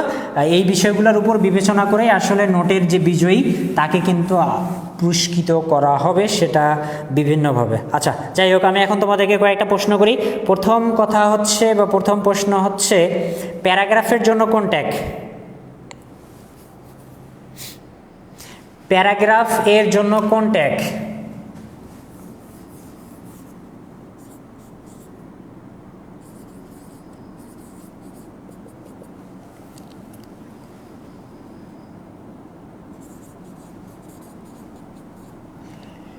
প্যারাগ্রাফের জন্য কোন ট্যাগ বলো দেখি?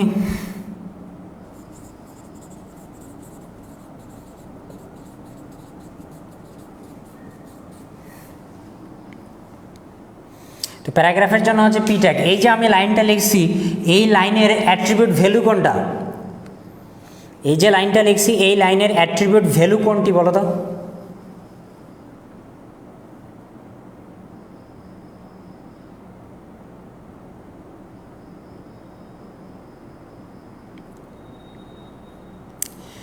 এখানে যে লাইনটা আমি লিখলাম এই লাইনের অ্যাট্রিবিউট ভ্যালু কোনটা?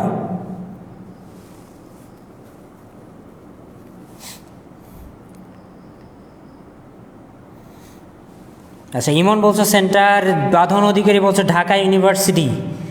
ঢাকা ইউনিভার্সিটিতে যাওয়ার ইচ্ছা যদি তোমার থাকে সেটা খুবই ভালো, সবার ইচ্ছায় থাকা উচিত, কিন্তু ঢাকা ইউনিভার্সিটি তো এখানে অ্যান্সার না, একটু ভালোভাবে চিন্তা করো। সাথী বলছো ঢাকা ইউনিভার্সিটি হয় নাই, সামিয়া জামান বলছো সেন্টার, নিহার আহমেদ সেন্টার, কনা রয় সেন্টার। আমি জানতে চাইছি অ্যাট্রিবিউট ভ্যালু। তো অ্যাট্রিবিউট ভ্যালু, এই যে এটা হচ্ছে অ্যাট্রিবিউট নেম আর এটা হচ্ছে অ্যাট্রিবিউট ভ্যালু। এই যে এখনই কনফিউশন হয়ে গেছে রে, ক্লাস এখনই শেষ হয়নি, এগুলা কনফিউশন করা যাবে না, এটাকে বলা হচ্ছে অ্যাট্রিবিউট ভ্যালু। তাহলে অনেকে যে ঢাকা ইউনিভার্সিটি বলতেছিল, এই ঢাকা ইউনিভার্সিটিতে কী তাহলে? অনেকে যে অ্যাট্রিবিউট ভ্যালু হিসেবে ঢাকা ইউনিভার্সিটি, ইরশাদ জাহান মুস্কান বলছে ঢাকা ইউনিভার্সিটি, হয়নি আপনারটা। অ্যাট্রিবিউটের 2টা অংশ, একটা হচ্ছে নেম আর একটা ভ্যালু। তো এই যে এটাকে বলা হচ্ছে নেম আর এটাকে বলা হচ্ছে ভ্যালু। আর আমি কি বলছিলাম, অ্যাট্রিবিউট সবসময় ওপেনিং ট্যাগে ব্যবহার করা হয়। অ্যাট্রিবিউট কোন ট্যাগে ব্যবহার করে? Opening tag. তো ওপেনিং ট্যাগের অংশ কোনটা? এই যে এটা। তার মানে ভ্যালুটা যদি থাকে এইটুকুর মধ্যেই থাকবে, ঢাকা ইউনিভার্সিটি তো ট্যাগের বাইরে, বুঝে নাই বিষয়টা? অ্যাট্রিবিউট কোন ট্যাগে ব্যবহার করে? ওপেনিং ট্যাগে। তো এই বিষয়গুলো একটু খেয়াল করো, দেখো তো ওপেনিং ট্যাগের মধ্যে যেটা থাকবে সেটাই হবে অ্যাট্রিবিউটের ভ্যালু। তোমরা ঢাকা ইউনিভার্সিটি কেন বলতেছো আমি তো সেটাই বুঝতেছি না। অ্যাট্রিবিউটের ভ্যালু দুইটাই, যে অ্যালাইনটাকে বলা হচ্ছে অ্যাট্রিবিউট নেম আর সেন্টারটাকে বলা হচ্ছে অ্যাট্রিবিউটের ভ্যালু। ঢাকা ইউনিভার্সিটি হবে না। তাহলে ঢাকা ইউনিভার্সিটিটা কি? ঢাকা ইউনিভার্সিটিটা হলে এলিমেন্ট, এই পি ট্যাগের এলিমেন্ট হচ্ছে কি ঢাকা ইউনিভার্সিটি, আর এটার অ্যাট্রিবিউট হচ্ছে সেন্টার, আর অ্যালাইনটাকে আমরা কি বলতেছি? নেম বলতেছি। ঠিক আছে, তো এই হচ্ছে বিষয়। আচ্ছা, এরপরে বলে ইমেজ প্রদর্শনে কোন ট্যাগ? আচ্ছা, ইমেজ প্রদর্শনে কোন অ্যাট্রিবিউট সেটা বলো। ইমেজ প্রদর্শনে কোন অ্যাট্রিবিউট, ইমেজ প্রদর্শনে কোন অ্যাট্রিবিউট ব্যবহার করে, বা ইমেজ ট্যাগের অ্যাট্রিবিউট কোনটি? ইমেজ ট্যাগের অ্যাট্রিবিউট কোনটি বলেন, দ্রুত বলেন।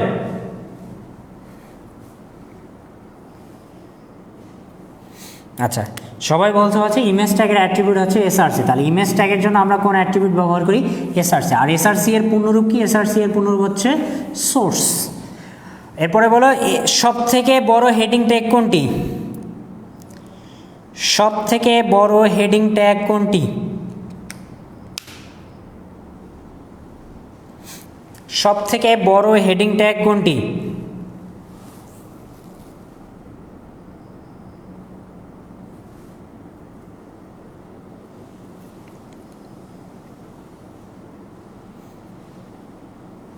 সব থেকে বড় হেডিং ট্যাগ কোনটি?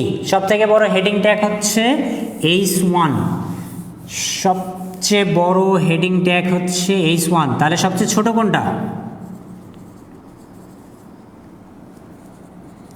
বড় হেডিং ট্যাগ আমরা পাইলাম হচ্ছে H1। তাহলে সবচেয়ে ছোট কোনটা হবে?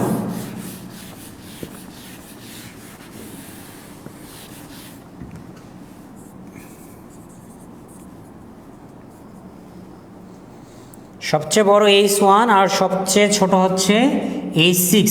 আর মোট হেডিং ট্যাগ হচ্ছে কয় ধরনের? মোট হেডিং ট্যাগ হচ্ছে 6 ধরনের। বিআর ট্যাগের কাজ কি?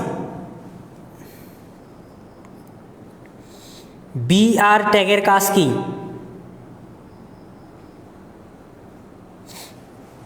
বিআর ট্যাগের কাজ কি?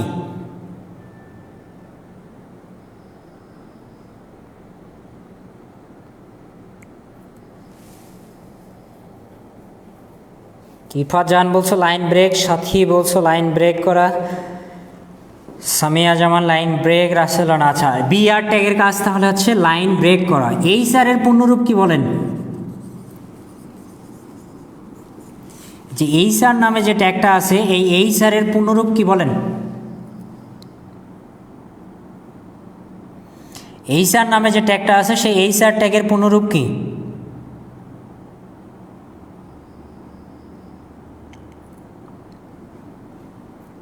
এইচআর ট্যাগের পূর্ণরূপ কি?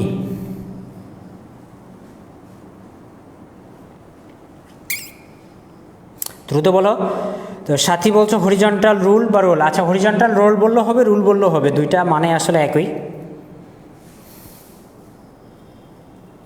নিহার আহমেদ বলছো রাসেল রানা, সৃষ্টি চক্রবর্তী সবাই বলছো হরিজন্টাল রোল, ইশরাত জাহান মুস্কান। আচ্ছা, তো এইচআরের পূর্ণরূপ কি? এইচআরের পূর্ণরূপ হচ্ছে হরিজন্টাল রোল অথবা রুল, দুটা মানেই আসলে রেখা। ঠিক আছে, তো এটা দ্বারা কি প্রকাশ করা হয়? এটা দ্বারা হচ্ছে আনুভূমিক রেখা প্রকাশ করা হয়। এটা দ্বারা আমরা কি প্রকাশ করতে পারি? আনুভূমিক রেখা। আচ্ছা, আমরা যদি কোনো এলিমেন্টকে বামে ডানে অথবা মাঝে নিতে চাই, এর জন্য কি ব্যবহার করতে হবে? বামে ডানে অথবা যদি মাঝে নিতে চাই তাহলে এর জন্য কি ব্যবহার করতে হবে? HTML-এ কোনো এলিমেন্টকে যদি আমরা বামে ডানে অথবা মাঝে নিতে চাই তাহলে এর জন্য কি ব্যবহার করতে হবে?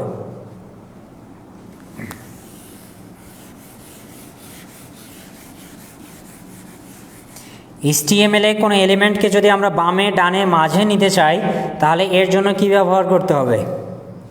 আচ্ছা, এর জন্য যেটা ব্যবহার করতে হবে সেটা হচ্ছে অ্যালাইন। এক্ষেত্রে অ্যালাইন বানানটা হচ্ছে ALIGN। অ্যালাইন বানান কি? অ্যালাইন বানান হচ্ছে ALIGN। ঠিক আছে, আচ্ছা, এই ট্যাগ দ্বারা কি প্রকাশ করা হয় বলো দেখি? এই ট্যাগের কাজ কি?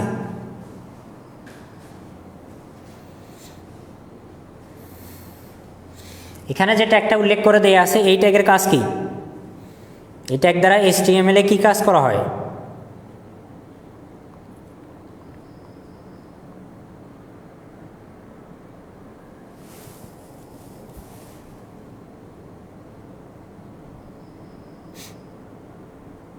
আচ্ছা, আজকের শেয়ার কিন্তু তোমাদের এখনো 100 শেয়ার হয়নি, আজকের শেয়ার হচ্ছে 90টা। তো 100টা শেয়ার অন্ততপক্ষে কিন্তু হওয়া উচিত ছিল তোমাদের, ঠিক আছে? তো চেষ্টা করো যে 100টা শেয়ার পর্যন্ত যেন শেয়ারটা করে দেয়া যায়। আচ্ছা, ইএম এর কাজটা কি বা কোন কাজে ব্যবহার করা হয়? আচ্ছা, এমফাসাইজ বুঝলাম, বাট কাজটা কি আসলে? এমফাসাইজ দ্বারা তো আসলে বোঝা যাচ্ছে না যে এর কাজটা কি। আচ্ছা, এর কাজটা হচ্ছে ইটালিক বা বাঁকা অক্ষরে কোনো আউটপুট এলিমেন্ট প্রদর্শন করা। আচ্ছা, এটার কাজ কি? পরবর্তী যে ট্যাগটা আছে এই ট্যাগের কাজ কি?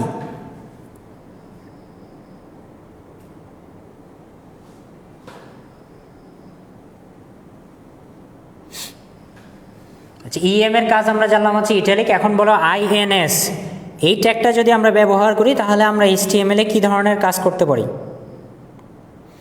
যে ইএনএস দ্বারা বলছো হচ্ছে জান্নাতি, ফেরদৌসী, নিহার, সৃষ্টি, আরও কে বলছেন, সাথী, সামিয়া, ইরফাত জাহান, কণা, সবাই বলছো হচ্ছে আন্ডারলাইন।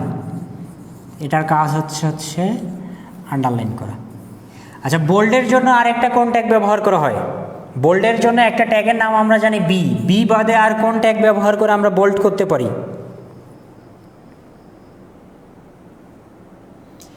বি বাদে আমরা আর কোন ট্যাগ ব্যবহার করে বোল্ড করার কাজটা করে নিতে পারি? যে সাথী বলছে স্ট্রং, ইরফাত জাহান ও বলছে স্ট্রং, জান্নাতের আলো বলছে স্ট্রং, নিহার আহমেদ, সৃষ্টি, সবাই বলছে স্ট্রং। তো বি এর পরিবর্তে আমরা বোল্ড করার জন্য যে ট্যাগটা ব্যবহার করতে পারি সেটা হচ্ছে স্ট্রং নামে যে ট্যাগটা আছে সেই স্ট্রং ট্যাগটা ব্যবহার করি। ইন্টারনেট সেবাদানকারী প্রতিষ্ঠান কোনটি? ইন্টারনেট সেবাদানকারী প্রতিষ্ঠান কোনটি?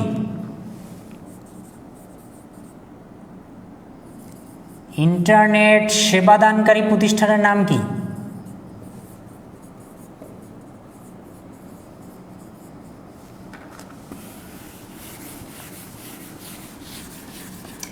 ইন্টারনেট সেবাদানকারী প্রতিষ্ঠানের নাম কি?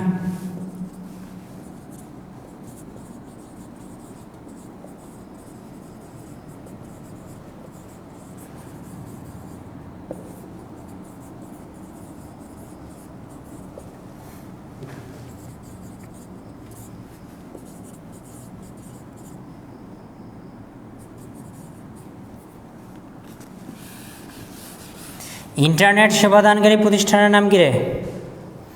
আচ্ছা, ইন্টারনেট সেবাদানকারী বলছে হচ্ছে আইএসপি। পরবর্তী কোশ্চেন দেখো, ডোমেইন নেম নিয়ন্ত্রণকারী প্রতিষ্ঠানের নাম কি? এই বোর্ডে লেখা প্রশ্নগুলোর অ্যান্সার দাও।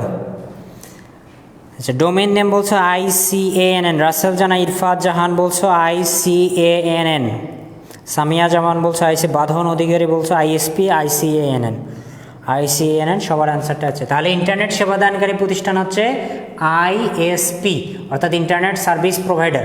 আর ডোমেইন নেম নিয়ন্ত্রণকারী প্রতিষ্ঠানের নাম কি? ডোমেইন নেম নিয়ন্ত্রণকারী প্রতিষ্ঠান হচ্ছে ICANN। এটার পূর্ণরূপটা মনে আছে তো নাকি? পূর্ণরূপটা পড়ে নিবা। পূর্ণরূপ কি? Internet Corporation for Assigned Name and Number. আর ডিএনএস কি? আচ্ছা, ডিএনএস এর ক্ষেত্রে ইমন, সাথী, বাঁধন অধিকারী,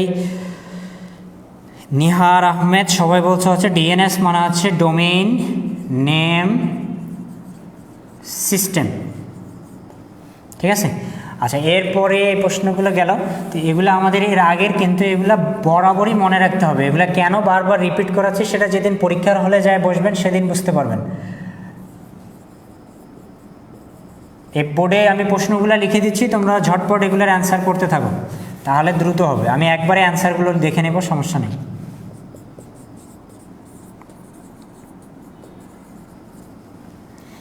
IPv4 কত বিট আর IPv6 কত বিট বলেন?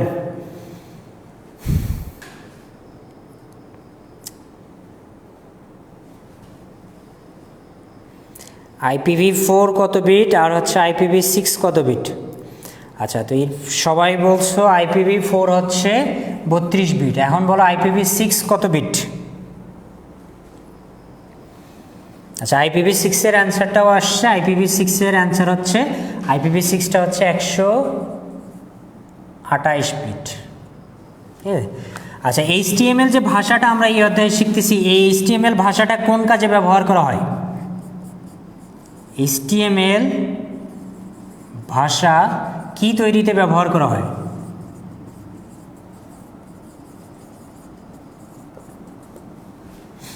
HTML যে ভাষাটা আমরা এই অধ্যায়ে শিখতেছি, এই HTML ভাষাটা কি তৈরিতে ব্যবহার করা হয়? HTML ভাষা যেটা আমরা শিখতেছি, এই HTML ভাষাটা কি তৈরিতে ব্যবহার করা হয়? তো জাবির বলছো কোড। কোড তো তৈরি করা যায় না, কোড লেখা যায়, ঠিক আছে? তো তুমি একটা অ্যান্সারটা সঠিক করে দাও যে HTML ভাষা কি তৈরিতে ব্যবহার করা হয়। আচ্ছা, বাকি যারা অ্যান্সার করছো সেটা হচ্ছে ওয়েব পেজ। তো হ্যাঁ, HTML ভাষা কি তৈরিতে ব্যবহার করা হয়? HTML ভাষাটা হচ্ছে ওয়েব পেজ তৈরিতে ব্যবহার করা হয়। আচ্ছা, এর পরের প্রশ্ন বলো।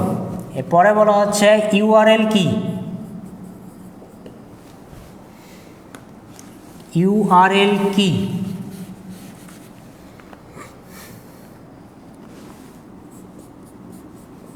আর একটা বলবো হচ্ছে FTP কি? এরপরে বলবো হচ্ছে ইন্টারনেটে ব্যবহৃত প্রোটোকল কোনটি?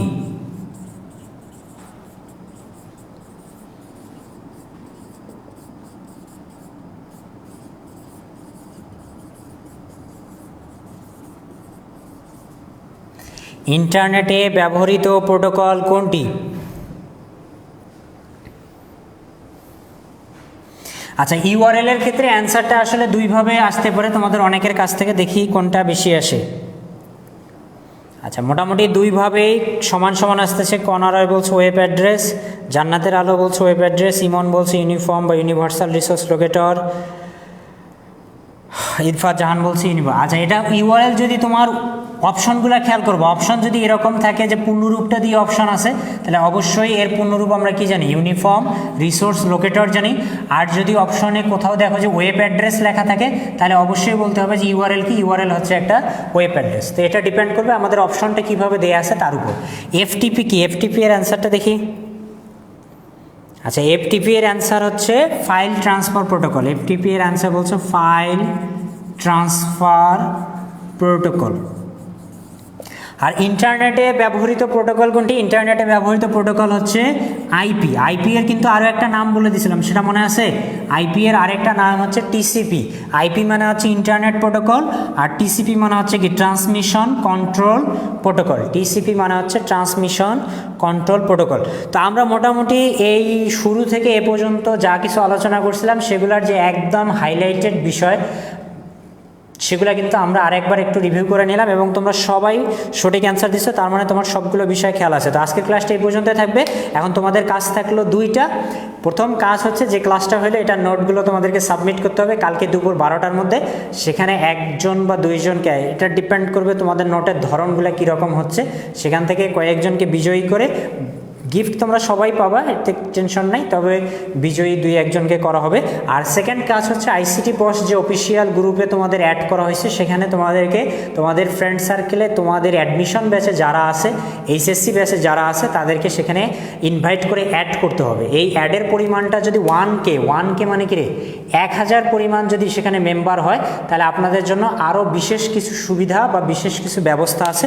তো সর্বোচ্চ চেষ্টা করবা যে গ্রুপে তোমাদের যে ফ্রেন্ড সার্কেল যারা আছে তাদেরকে একটু ইনভাইট বা অ্যাড করার জন্য। তো ইনভাইট বা অ্যাড করলে তাদেরও কোনো ক্ষতি হবে না, আপনারও কোনো ক্ষতি হবে না। তো এই বিষয়টা একটু আমলে নেওয়ার চেষ্টা করবেন। তো আজকের ক্লাসটা অনেক সময় নিয়ে হইলো, আপনাদের এত সময় কষ্ট দেওয়ার জন্য দুঃখিত। তো আজকে এই পর্যন্তই থাকলো, দেখা হবে আগামীকাল আবার রাত 9টায়। ঠিক আছে, ধন্যবাদ।